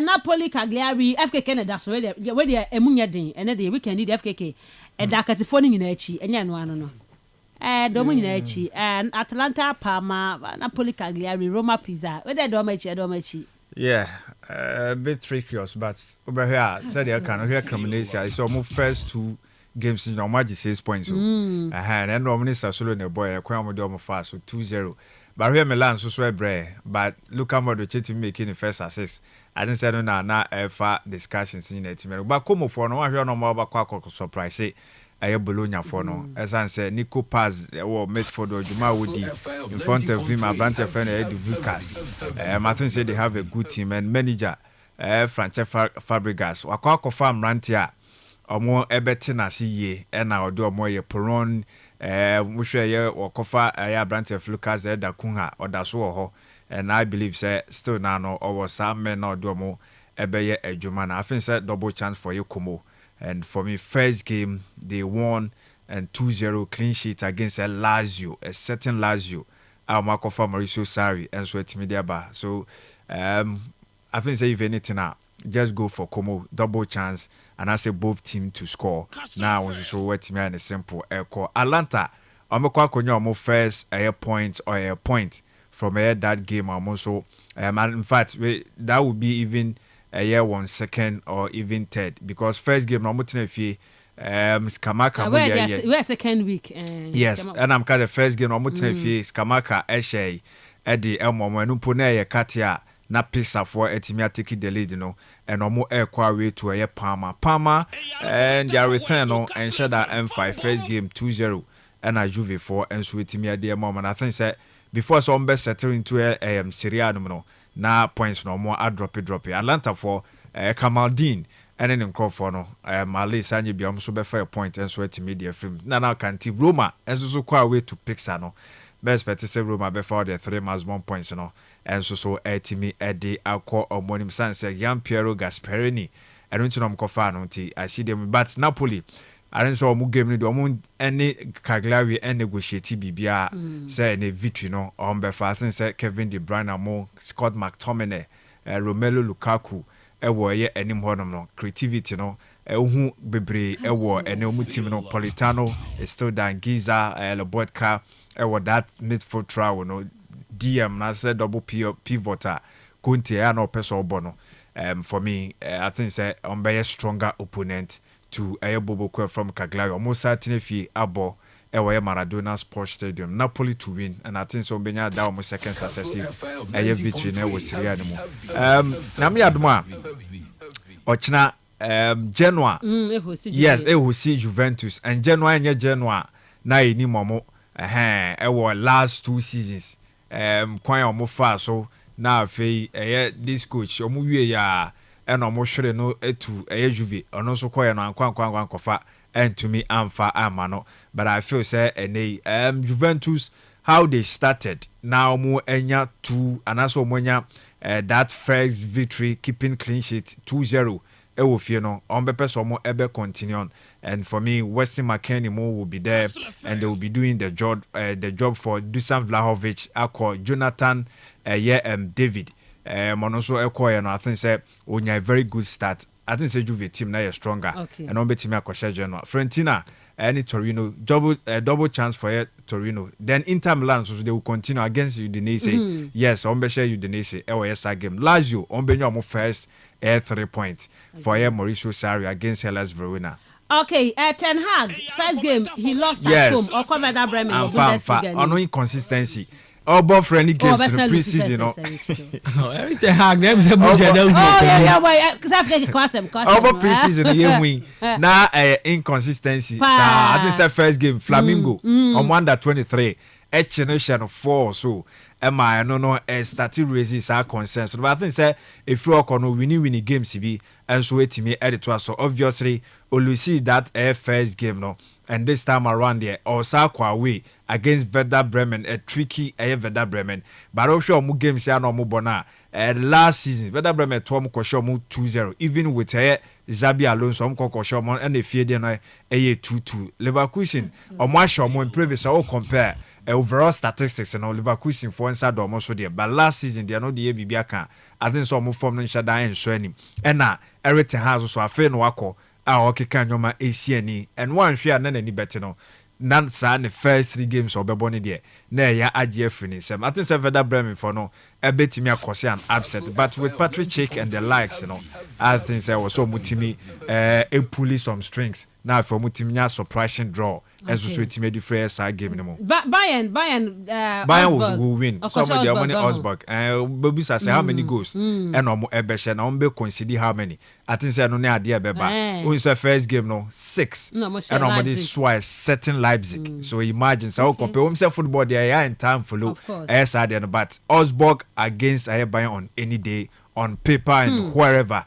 Baby will make sure we be on statistics and be quality, talent and be no. I think say Bayern for no ahead. Arsenal Dortmund after so listen Pauli bought 3-3 no. Was 3-1 3-3 about Union Berlin. Yes, I think so on react. They will come back. Union Berlin they had a very good one against Stuttgart. But Dortmund Tnef, you know, also more react. It's answers Pauli. Could do red card and come about 3-3. But we try to fast so who's only take lead, you know. But just say I'm only take it. I'm taking Nanko for but yes, I'm going to 3-1. And Osha 89th minute and a Smith 80 me causes had damage, you know, into a Borussia Dortmund. I think say papa that is a one coach, you know. Also yes, also there because when opportunity the first test, you know. Komo ya sak no e no mo ka se there be omo mano sa konya no no anka sa build something and build be hwe ni game say Champions League na because this is Borussia Dortmund but or domestic now struggle sa Niko Kovac I think so benya sa 3 matches 1 points in this game. All right, yeah fancy wo ho na yamra yameto aso e wo hanum yamra fie meto aso wo fisem kakra ya boabo anu ni mu Kastle 90.3 FM Robert Mensah Sports. The real sports is here. Neuer scored in no man's land. It's Marley! Kastle the Sports King. Kwame sheni multi-bet so gidi say ebe farmer ne nanfufo ni ne chitafo nyina. Or the bet way for bet influencer. And your bet one the fufra a brought chichen the code no. Etimi mani nye sika. Course dudu o chichen ne chire sika dudu o benya. Obia bet me a bet influencer. We a the fufra cra e I say chichen Gaming Commission of Ghana Sasha here. Woni if you know chia enko. Betting no nyansem. And they say, what the 1 Ghana cedi, everybody 30 Ghana cedis, cool chop. And I say, 30 Ghana cedis, everybody 300 Ghana cedis, cool chop. Na 100 cedis bet there, and the crowd here, easy crowd. The inconim 30 times, and we yibako agudi anymore. Near here, and say, obey apapano, a free otarikitsu ebimu, and matter to 6 a woman, ama wedding conim. Na anya enon kwanano, babako, and I say, but a 9 impreno. Debia, nanya 2 Ghana cedis free, won't pay way now pet yen. Dial *946# na shask agudi anymore. And yeah, mawana won the if you do watching. The real sports is here. Neuer scored in no man's land. It's Marley! Kastle the Sports King. 18 minutes past 8 on Kastle 90.3 FM Robert Mensah Sports. And it is so idea will be more champion of champions. About so way a year. The ball league ni last season or J or Ghana had pressure. I will see papa about top 4. 1 point impo went to me and Yanko for any diwechi. Also, I heard him say game winner. Kodokobet mateki a revenge. I will a defeater. Almost a kaye. I will go stars and Sano. Very difficult match. And as you know, they also beat us during the top 4. So it will be a revenge. Revenge not on physical issue, revenge on the front that we also like to do what? To also beat them to make it equal. And I'm very, very happy with this game because it will be in preparation for the Confederation Cups and they also their Champions League we are going. Where and Sama Karim did to just game no has to make taking revenge. Where you game I'm prepare or more they prepare for Africa. No sounds na go start they prepare for Africa. So we hope you say nay. One bet to me Eddie emu enkunima Karim dito de sansem no Eddie atu dry. Yanko eye ensem fufromu. Na yakwa police ladies amai na Ghana nemu ewo Africa CAF Champions League no mano. One more ebo eye almost qualified no na final game in the group no. yene eye askofoɔ no ene bebo togofoɔ no na assistant coach edema police ladies Abu Kasim one led back eye Jechewa Juliana akasa afa game ne Hussein. So that's why we have this. So we hope that tomorrow our tactics will work, just like the way it worked against Samneli. But then it's not going to be easy. But I'm promising our Ghanaians that I'm assuring them that we will come away with a victory, maximum 3 points to qualify for the semi-finals. Oh, we are mentally prepared. From the first mistake we did, just corrected on the field of play. So we are mentally prepared and physically. So that's why we are training here. Why I and Samoa police ladies, assistant coach, and a player, Jechewa Juliana, added to draw our game. Neho, young call up the Fatawi Sahaku Blasters, Yan Frano, Amano, Amebi, na Enra, Uko Piemua, Leicester City ball, or Quana boy, and then you for the Agrokra. As we are not of a castle with prayer, but or senior prebia, then Yaji, send the Waratania. What's me about my Leicester Edin? Be back and performing so well after your injury last season. I'm just going to say that thank you to the medical team. They did it all, and all the team, and the support from the team, teammates, and yeah, it's just a blessing to be back like this again and running again. I just say it's a good feeling. And and Samuel Abdul Fatawi Sahakudi too. I was saying run cranny prana. Manfokan was say it was just a cramp. And he was tired. Intinye bibia said was sign a setback bia. And no and Samuel Abdul Fatawi Sahaku. One so ede atuja. Yan to us the name. Me no kasai. Blasters game wa mabano next 2 weeks. Monday 8th September no. National Sports Authority on my brochure be a nail to me sampa booklet no kama Blasters and nema de chira. Wofa be hu Blasters abako sem to ba park no na ye ma obi na wo hwem we ne NSF na come ho net sampa yan for Frankra akrache sema ba mu ye papa me the video no be to Facebook no hu ne ma hodo amoso no eye ahead of the Black Stars game aye ba be bono enro da coach Otwado kopie mu e was Samna boy in Central Sports Arena in Central Cup no coach Otwado ekohwe games ni bi wo hono no so no me de atudwa e de ama ye tiefo how the folk prepare for the Democracy Cup no na enro kopie mu training grounds a omutumi the modern equipment FKK drones ni ade nyina no wo mo de cover bibia to assess everything well in the heart omugu so prepare ye papa for the Democracy Cup and also ebetumi atodwa no me de atudwa e de ama ye tiefo we ni few local stories ya boabo no enso e de ma wo. Good morning, my name is Robert Lewandowski from Takwa. Madrid will lose by 5-1. Eno ya wodi awon so wodi aba ewa ha eno no. Anointed Engineering Services adama yebedim komoi. Ope generator tope bia rente. Ope se install enfama. O de asen repair enfama wa Brian Chebet mesiesie di ama kama. E o Cape Coast Eben Agri Memorial Senior High School Branafe. Bibi afa generator ho bia no. Eni emedi enkomo frɛ 0248 455 697 and 0243 480 334. Anointed Engineering Services. Omuye the generator expert. FKK. Remember 15 minutes. Yeni nkoma wo local stories na yesa kanimo. Yes, I didn't say Super Cup ne baso. Eko Piomo Dance Park, right?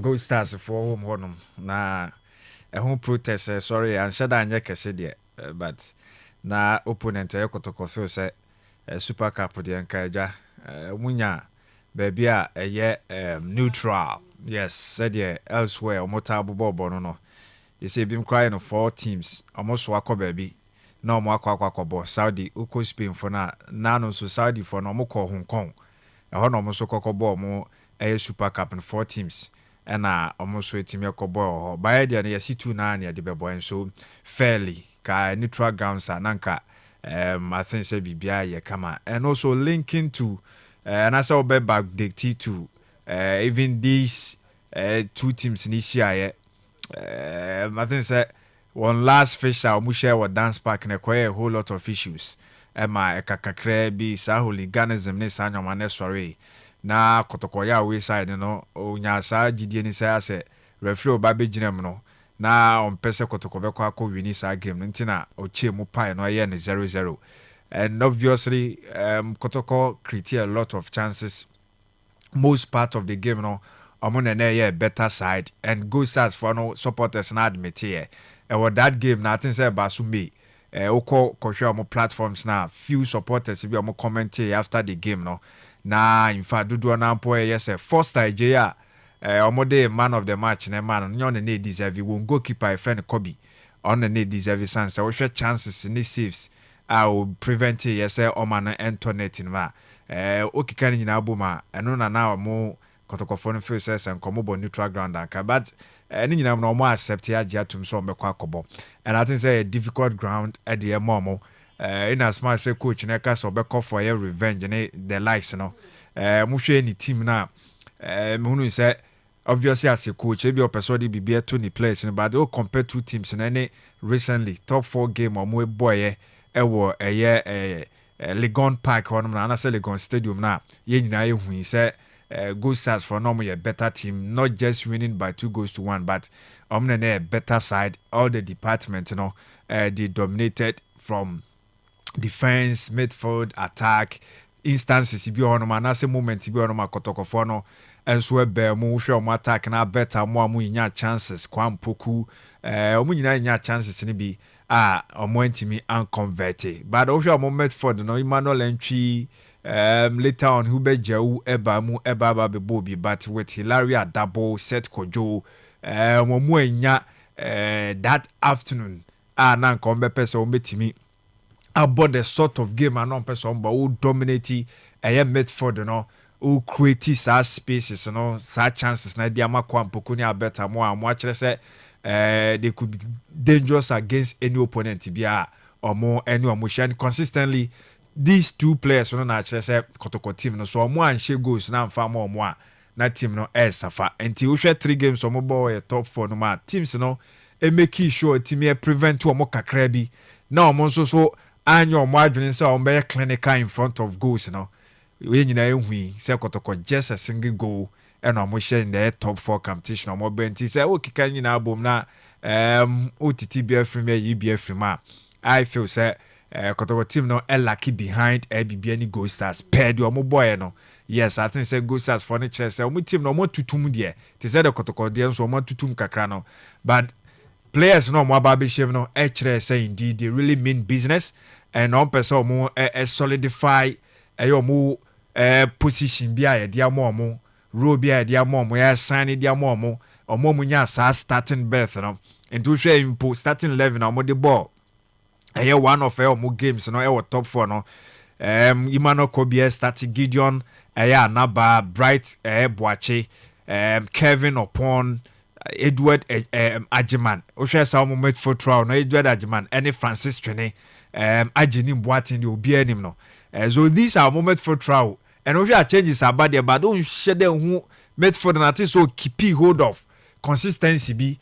And so any team no and so I feel say no ne ade a team ebo me yenti cohesion no who ne present ye bibia Gold Stars team na I think say no me compact now who direction of your ball no who the on person mo yenti coach friend from Paul Manson ne nsa no who Gold Stars so mo defending when needed na important say mo enyenti pragmatically they had everything right and attacking wise no say bass or more impossesses so and Samson Edukun so why I no be here time at least second chance ye kotoko team no and how many Heart of Lions at this baby or boy kokodru ye regulation time no more boy we injury time referee ne de to so no and onya sa equalizing goal no and so etimi ade ma goal sa so munya draw 1-1 against Heart of Lions so was side game almost so boy enti momo front no Isaac Ajete ebe compliment Emmanuel Konto Atakumi ono so say another name dan kono so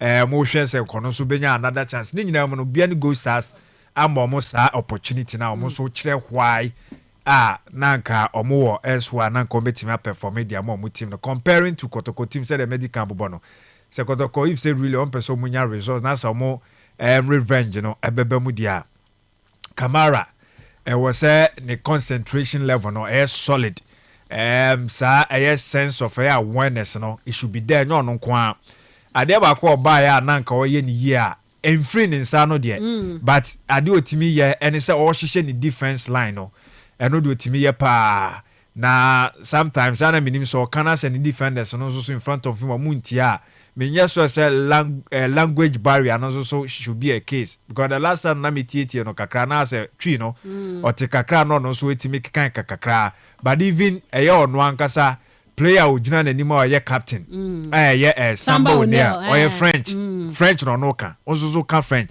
ti me sure say be a big problem bia ti whoever or be partner no with Samba say consistently or a solid guy that solid defender ye kotoko echironom by no more be partner no nana sometimes I think say lackadaisically more concentration level no omo ta losing na hu shede hu sa cohesion ho be if say Aziz this guy is it Zakaria Fuseni ana say Ansu so mu mienu mu baako menim sa brantie ablo ho atona sanka ablo ho atona asa agofo obetu omu nyina ade gu baabi ablo nyamba ye de ida say Ansu na ana say Fuseni na Zakaria omu baako na be partner I was say omu coordinate well and also be a take sa leadership role no e wo chiro no whoever obeko one be ka chire why na obe sa sweeping job no Kamara was say back pass be kwa ni nyina no ya de was so coordinate na me sure say zito obe pick bibi bebre e de free sa top for no mkogo mo ni ma say so no can revenge there also ye ho adwuma ba me ametie ni kakra o mo kire ye ni de go sa so e kire wo just last games no mo e boy no I think say goes as started as favorite ahead of Kotoko where yes game no more but near the end of the day says or Mojisa Super Cup na shada enyamowa but Kotoko and at a point I shada njomudi no I think say almost put to me a police are string you know and so the other issue no has to do with chairman and I say president NSC boss nensema oka ono de so no nim so e book muni enti mane shada enya wawa de etie nyina ne se de o de eba na obeto aso ti blasters game no be remu a obenya obenya de ama yes now I think say obebo apa but unsa hanom no so akenkan ya amanfo ya ti where there pictures ni just am I going to kakra wo ma bi wo ma pictures no emba kwa bi wo ma and trust about I come with the entire they are no ma je na me ka say o beje na say one kind de wo ho na unhu de opa kire nti uji a e wo say wo kan I think say the person me kan no because ojini si a no wa kire de nti o de ma no so wo hwem we sure Ghana and Mali and some one Black Stars one time who the sort of game and I think say a good I say quite yes yeah obi who have keke quite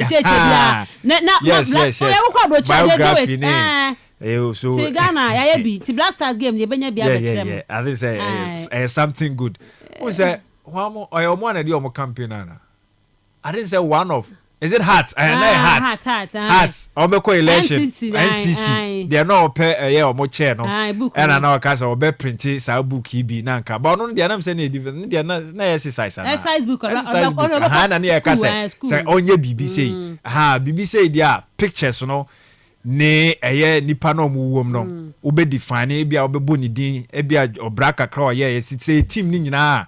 Ebia this year team we nya say no me I think say major dey say bibisa e na ebetimi awom enya ade eya de bonus anti I don't know no o ma biti ayi o GF for yeah cry o ma biti GF for ni ayi for I am for Franca these are people are some way somehow we be expect say if you on be get closer of to course but almost one bat second also go school UK so atiase we susu ko UK also okotena onu podi okoye adwuma nsentro adwuma okoye bi wo ho no ma ansa na obaba ti hwa edasoa wo mo de adwuma kakra wo ye no wa kire makasa na si ona se sika bi nhye da ni ho enti na all breast ano se kokko na sika butin bi da na se on breast okọ aban na so benya sika go betimi abodwuma pa so mo ye baba yara mo ye wa hu a substitute bench no na baby a French na mo tutu and me hu esi pon so no so agina na so no so agina na so pitch no so ayi green top no roof ni nyina no omo ye wi na sa so kakra ye be sa get back to baby Ghana ye nim ye please ladies omo ne eye cause for no from Togo we dey omo sanche omo no nyamo omo nche omo no nyamo simple cry and me ogidi omu say ombetimi aye ladies no ombe boy adwuma no maka saa eye oba ni broni no last na make Denmark no onye bad sa onye bad cry obeka sa hanum de bia nko mo ba no yo mo finish but we share the game na glimpses or sa quality no attacking a player and onya ball na unselfishly I think so is selfless na de bia no o release ball no entem and maka Ghana yen third goal no na she was so much involved or jibbo no de my shot equal then a rebound and a mass go no so kuku shame so I feel say so mo enya things right omutie coach receive basigi and instructions the person mo ye no bond the person on be body efe on be krukra ball na possess no more create so many chances the chances in ba and so mo man kwa beg and also mo timi madudu na so ekom the cause of we dey by omo first 2 games in na omo I think so mo lose Nigeria show mo and I social mo enti we che so mo ye bugi team with the group no mu to so chene sa na so wahye no sa na watimi ade akwa ni me ogide se yenwie no na nyame adma man de mba be hiem no na ye hu eye police ladies almost record the next stage of the competition no Black Stars coach also okọ rounds but still akwa local guys ya o say call up no dey wa ye hwi no na mfref keke boys ya okọ ka omo nya ade okọ ka say local guys dey na betima ka ma wo say ade yen starting yen league no and a pre-season so dodo na so anhya sentem and we I think say we am say match day 2 as 3 and no mobile Century Cup no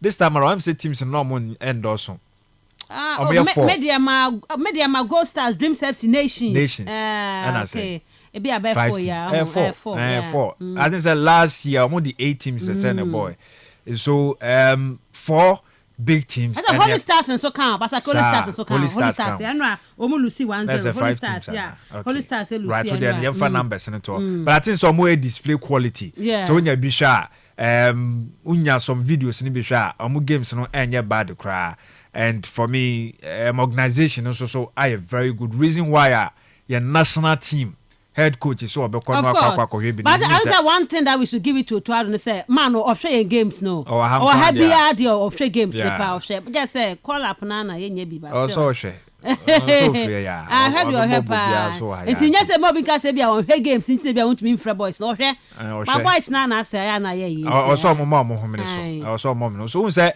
fresh so your flow and say just one be few games be uba no anya very good display nice and one it should be consistent. Yeah, also a consistent. Maybe I'm a camaradini, I'm a friend I'm a for the one yeah, I think I'm happy.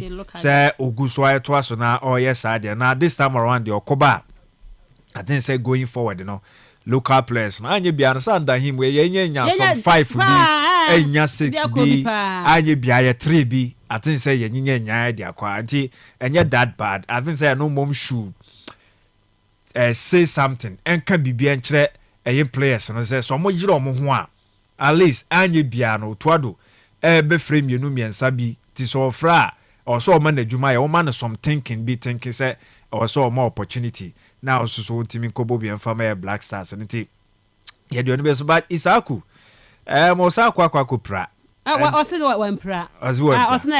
He was tired. For preventive. Yeah, Wempra. Wempra. Because we shall Leicester City and go come pa.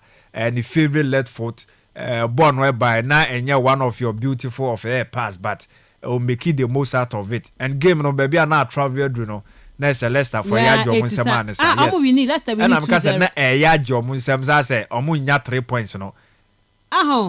Leicester won the game 2-0. Enra, they won the game 2-0. Who said the goal no ekwan fa so buy no. Na ye din pa de mom. Okay. Yes. Until I'm ka say ono register sa first goal. Okay. Baby a wo J ball no, any baby o de kokko fire no. Anyhow he finished. And I think the second successive game no go. E dia mom so a lot of the people who were saying say Abrante and confidence level no e there back and indeed I think say and it's a Leicester the all can is a Leicester share 1 goal or be share so mo share 2 goals so ono so betimi ahye bi enso etimi e de amom and na nkofo ya say am fan of Black Stars no because first game was a goal and Ranson was such a goal but coach Otuado man friend because of injury by enche yes a hard dream and for me ebia one way or the other Branton now so beje ni sa na odi atum who say we pray and I say all recover no preseason so be kakra and no ye so one way be explain ya say don be kan so be chire ma obebre Otuado friend am nye so say ka e be issue bia and also fra one friend so bia na wadadwen won say no o ma Branton no akonya san say nye dan ya team ni de obey part of the team on the next new man ni nyina no obey part of the team yes you know ma others ni be chance na afei omonsombra na omonsoso ntim be so ma hodin what it means is that enkoye Black Stars I say eya na e bresa I say yes obinima na e bresa na e twifa e bossa so I think that is the other aspect I because say positive as with me na me can go no 8 minutes and no chance na 88 minutes and Pereira yes by be share second go no and so it me dey my Leicester City so Fatah is I'm happy for him and if says just cramp and na onya na enye any serious injury bia there I didn't say good to go. Yes. Sir Richard, Bremo Kakray, from Town of Champions to other issues, yeah. I say more Ghana. I mean, she can share Coach Otuado. Coach Otuado. Okohe, Nenya Common Century Tournament Cup. Tournament, 6 teams. 6 teams. And he started league on the 12th of September. Yeah. Meaning, their teams near Bono.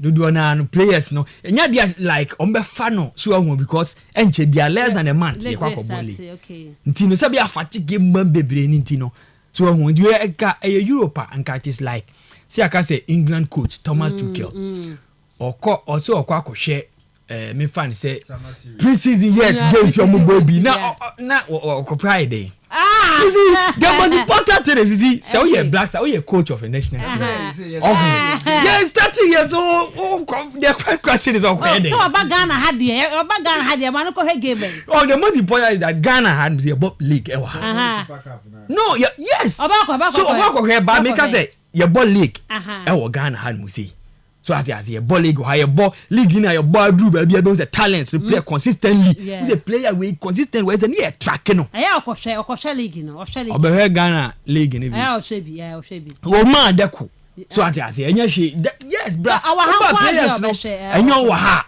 enya wa ha say ena oni ha so a John Pentz mo ko ma no Miss Ruby but and no ever no but me who said this particular tournament we need there he kwade obi okwa hwe bi onu a oni but set tournament we no betimi agina so me gina on this tournament no safe be for future say be never born to ho so say we squad we say ya wi but league na with my track data any yi the next one is me share kakra bi on yaw Mr. Yaw Ampofankra NSA boss na oze wa amaide omaye book into ba mali game na benya enema wo mu ahwe ne amu ahwe yes so call Europe ni ada yes they do it but my point is say na we NSA boss e na djuma na man for efe ukwa efe no ya wo serious issues e wo ha NSA the responsibility e de amano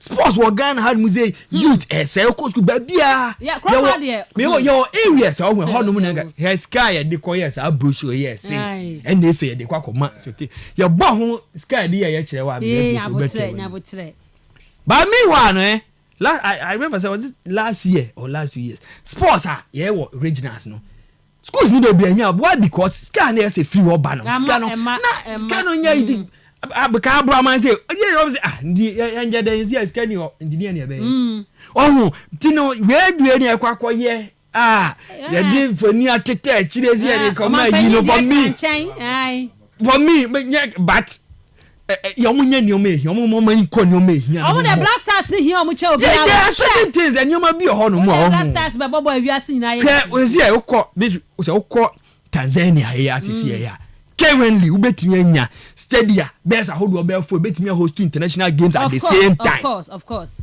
Ghana have akumpo ye struggle do baby na say calf na no adu na 3 year na bia. Enye ohun ndi no omoma ye ka say we no mo ye na nye but omoma ni god ni omama na ehia no ho bo most important na football no example supporters no bi na ni omo ko e we na je kwa twe croford wa kwa say oh da bi nya no obi a kwa boss adi oh ye the book ni ba man adi go so road oh baby e kwa ba ji wa je atu akere ba di. Yeah, that's the problem. That's the issue. And all Europe, they are moving away from printing to digital ones. Oh, say because Liverpool preseason going. Because one thing is that Ghana has them here can Ghana. Ghana how you costed you. Yeah, quite yes, did be now. Yes, do yes,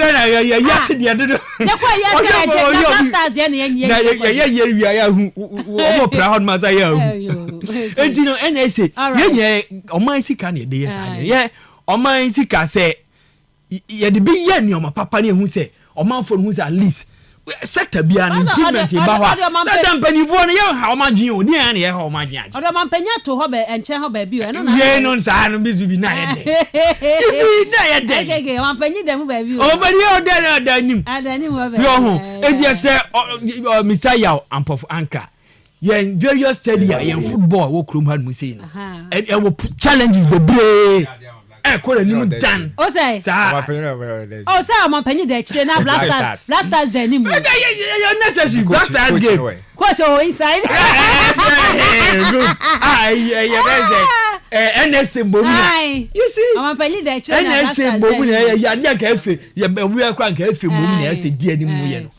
Okay. But I say, Sir Richard, I had your man penny for do baby on my dear Moya. Do baby on Moya, I say, I can't say. Okay.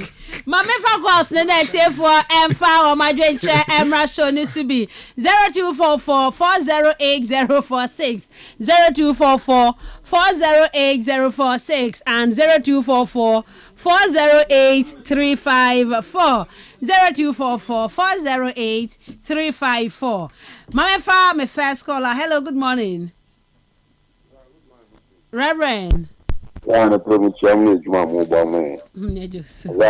Sanitation. On the campus, it be the fashion on your sanitation. Okuma say I had time, it's a whole band sana. That is you cool. Miss Ruby, as soon as I reach you, and crow.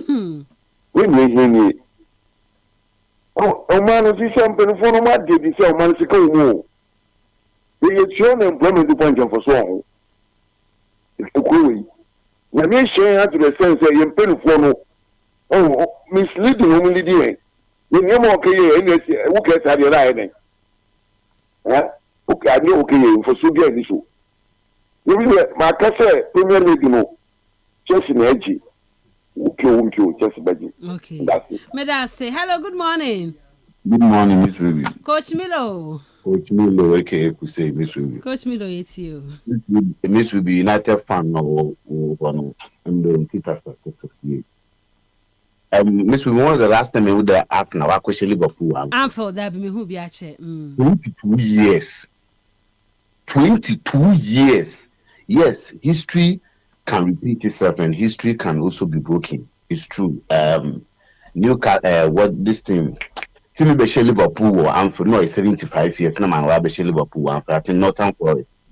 Anything can happen. But how can you tell me that Zubimendi is better than Gravenberch in defensive midfield? Hey, Mad Botsy, I don't know, like on Shobo and oh, say Zubimendi, and then Gravenberch. Okay, who said Gravenberch when the name says Zubimendi? Ah, yes, who? Now, I can't say. This would be. Who said Gravenberch? So the way detect like what we call it, baby, danger say well, no call, no what you want. So the way maneuver with midfield or than and one on mama passes. No, would they be compared? Zubimendi is good, but he is now coming. Zubimendi, we both top profile apart from Spain, like Spain national team or boy, top profile team of Ben Wabo. I ask you when you come to expect what okay, good. You know what I say. Hello, good morning. A co-sponsor. Co-sponsor, it's you. And a Pima your coaching. Oh, yeah, champion now, Bona. But I was a Kotoko coach in see. Revenge, Anna. You know, but the pay some Kamaka, Namia Missubedi, Obejamam. There are some more Bessia, Wagana, in the world of football. Another Ghana footballer, Kotoko Botum 1 year, Dam Revenge, and Chumu Yesudimu. Masami Akolai. Yo. Bye bye. Okay. Would you try my home? Okay. Hello, good morning. Hello, good morning. My children, baby, free. This will be justice in Akotacho. Okay, just told it you. This will be important. Muna news to be made. There was a Ghanaian coach could be either with Park Academy for Park Academy for one of their coaches. No, Parky. I said the some to Omopao. Emon Shazin. Hey, Mentio. Oh, the picture. 1%. Yo, Miss Ruby. Me permka Chelsea match. Chelsea, when you from a cheap side. Last season, my what year Chelsea. Was your home beer? Was your Chelsea home? Now, what by Stamford Bridge? Massa, Uncle one better. No, more fines that you can 5-1 until you baby. Until me catch a Chelsea from that. One of Casa. Enzo Maresco tea. One to Enzo Maresca, the mama on yan for full cry. On find the top match. Okay. Okay. May I say 0244 408 046 0244 408 354. Obet my friend out Radwin Chance Sweat Media Bar Ewo Ayan Koma and Opaya D from on Edible my gun and chairman of champions. Any all other stories. No. Hello, good morning. My morning, Miss Woody. Maso Poman ye. It's even part of one woman. Yahu pa.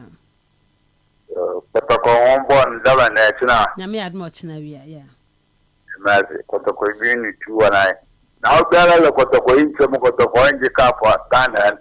No slanting there when you saw the garment. I will be Kotoko, Kotoko, what's the one Kotoko, Kayas. Okay,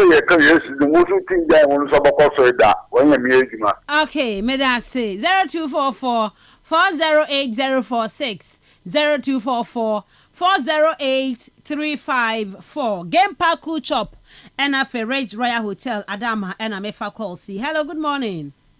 Good morning, Miss Ruby. Vincent Amwenye. Yeah, Miss Ruby, I'm sure. Miss FK Kenan. Osman Narichi. I'm sure. Na Chelsea the mountain there the bringing anyi kwampo 2 and the bringing Kotoko so ni obi orbo mpa mo ya me yo kwampo no mpa na agba no wutim na mponye this year na for so me irrigation zone ya honi fi kwampo coach is one man about why ya de basa e bin see da tim katakante there as a folk we see two if one be wura top 4 coach one man about and panso they 3 seasons nyame nyima ka kura erbo mpa de manje cap awo dem mpa boy obey ejuma ka wo de mpa ma wo de ni ejuma bye bye. May I say 0244 408 046 0244 408 354. Hello, good morning. Hello, good morning. Yes, sir. This is William. I play with the friend. I'm here to me who you pa. The sponsor now. Abo Kotoko Feti Onala as ni sinu as sinu ya papa. Kacha ni say ni only has na say ya be sinu na ta last year nko check kama be sinu na nko qualification. Team that has to take 1911 Kotoko 1935. And the black Kotoko Abo has Abo different. Ya be sinu na ta nko check kama nko qualification. Okay. Madame Fugo na unkano kule. Idikacha kwa sponsor say onu Kotoko no bo ma against no. Onala heart nala no Africa deal with that. May I say okay, hello, good morning. Good morning, Mrs. Ruby. Yes, sir.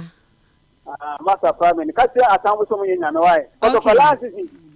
So we baba ntoko continue cup last 10 years no last year I took the kind. Okay. Kotoko just take trophy. Ata Kotoko dine this minute matter. No doubt. What kwenye na Ghana say kwa jika uchumi yote ndio mimi ni hasa mas na ba kan yi so manye ka bia da na de ma boto ko na mo cho to ko so mutumi ka bia no mo nyu ko ko ma tine ho okay so ma na ya ko fa ne boko ya kule ko ya ko fa ndo mo ko fa mre no mo nyu mo no me de do mo ya na meta okay hello good morning yes sir good morning hello good morning oh senior enya de a wotemen ka bo mode understand bra biem hello good morning. Good morning, Mr. B. Uncle Benny. Yeah, one way, yeah. Yeah, who you pa? Good, that's good. Hey, now call your business. Just ask what the captain is. And you say, I'm back.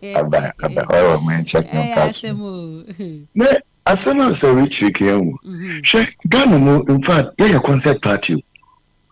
There, we have a problem that you have solved. Brochures are wakaya that was the other well Musubi can call part of the moon brochures or top stadium or you know what matter what I can.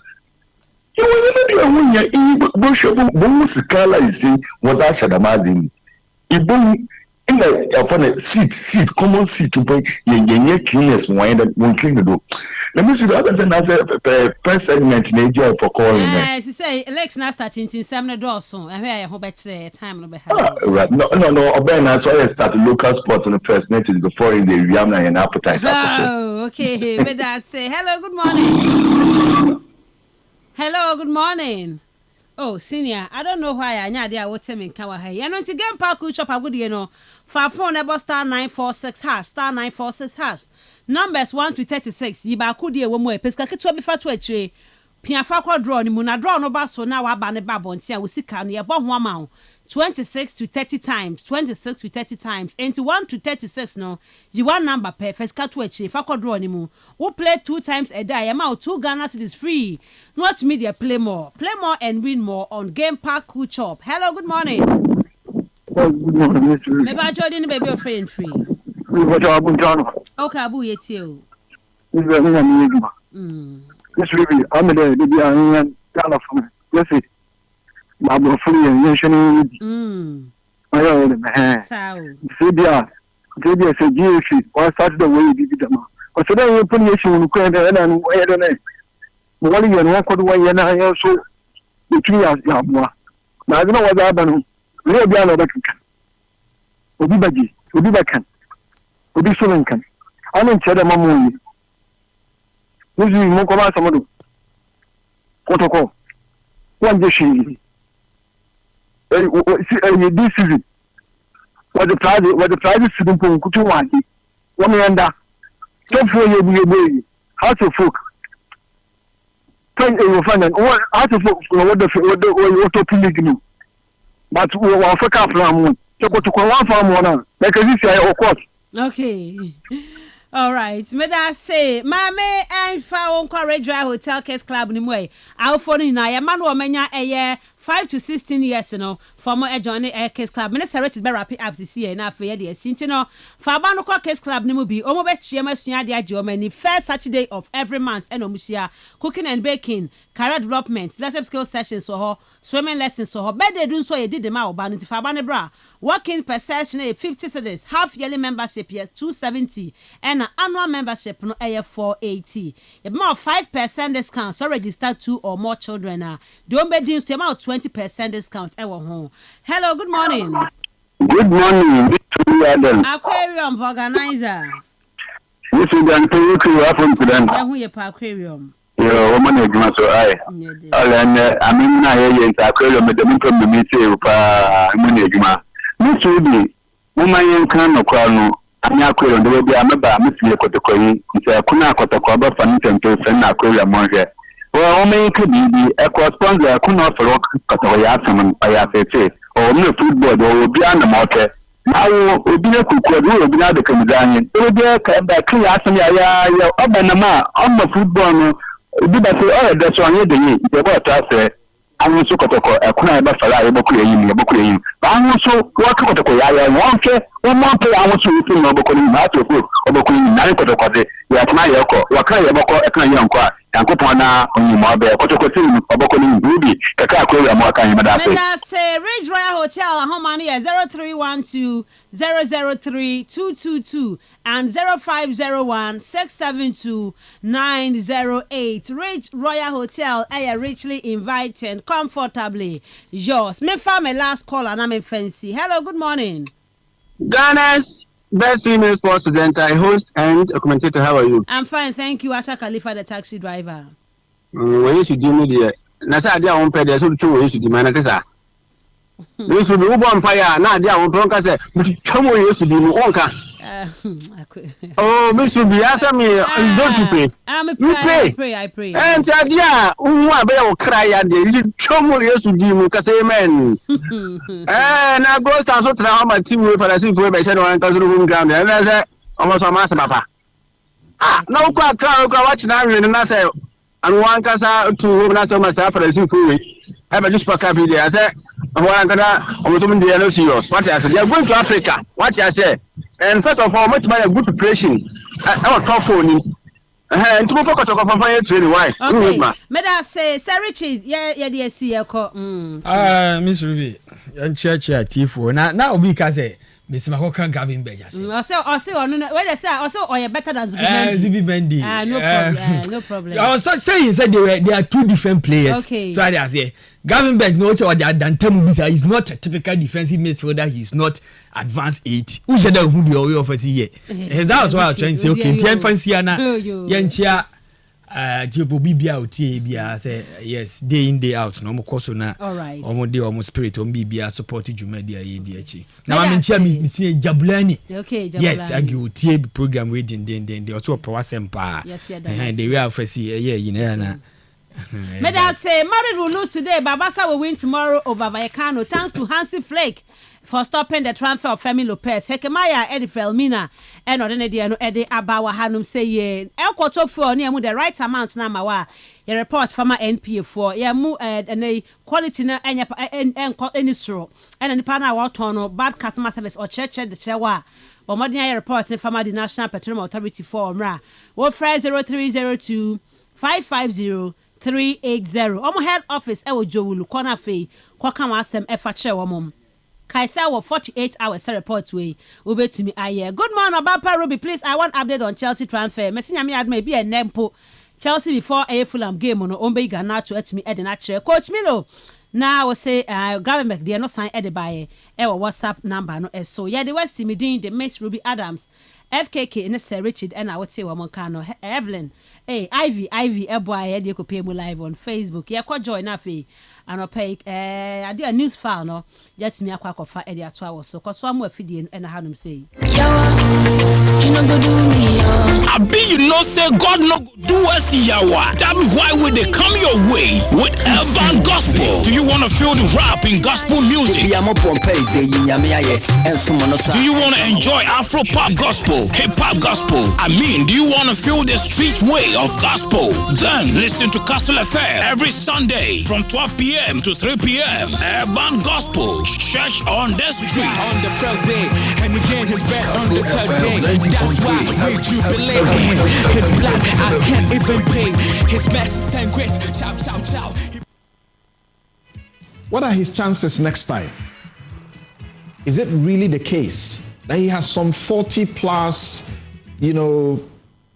percent at stake and is only looking for just 9 to cross the mark?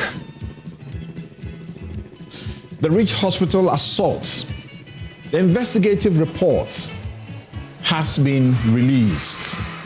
We'll probe the revelations and the fallouts. Don't go anywhere. This is News File. It is your most authoritative news analysis platform.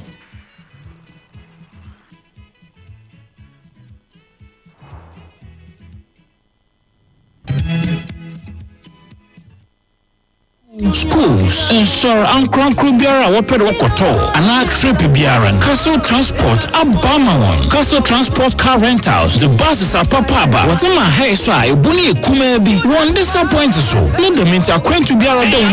Come for Kastle Transport, Mama. When you Jumaficate course for all the regions. Buses need now see a full aircon with qualified drivers. Let them to book Kastle Transport Car Rentals this year. When you Juma 24 hours. You book the phone and you share the soon. Obey your fine so. Let them to phrase 0244 406 500 and 0552 490 241. Not Jinchim. It won't Kastle Transport Car Rentals or Kastle FM. Cape Coast, Johnson Street. Kastle Transport. Welcome to you in a Yanzi Kese. Afi ugwafi to afishe yizi na daube ya shonko na says Ridge Royal Hotel kanwa na waye dead. Ridge Royal Hotel, your official hospitality friendly facility for fit to afishe Mogwa man afishia pa. Afishia for breakfast, lunch and dinner buffet beya wo dawa. To the Ridge Royal Hotel. Order your bites, pizzas, sandwiches, pancakes and special cuisines by our international chefs and have it delivered at your doorstep. Join us for the best music, drinks and ambience at our pool bar and lounge as we meet friends, family and loved ones this festive season. Ogwazi, we love our tradition and our hospitality trademark is Ridge Royal Hotel. Call us now on 031-2003-222 or 050-1672-908. Locate us at 2nd Ridge Cape Coast or visit www.ridgeroyalhotel.com.gh. Official poll. Ridge Royal Hotel, richly inviting, comfortably yours. Ghana, ahode ba yesi dinimu. Emra ye de crazy kanunie. High Sense Factory Direct Promo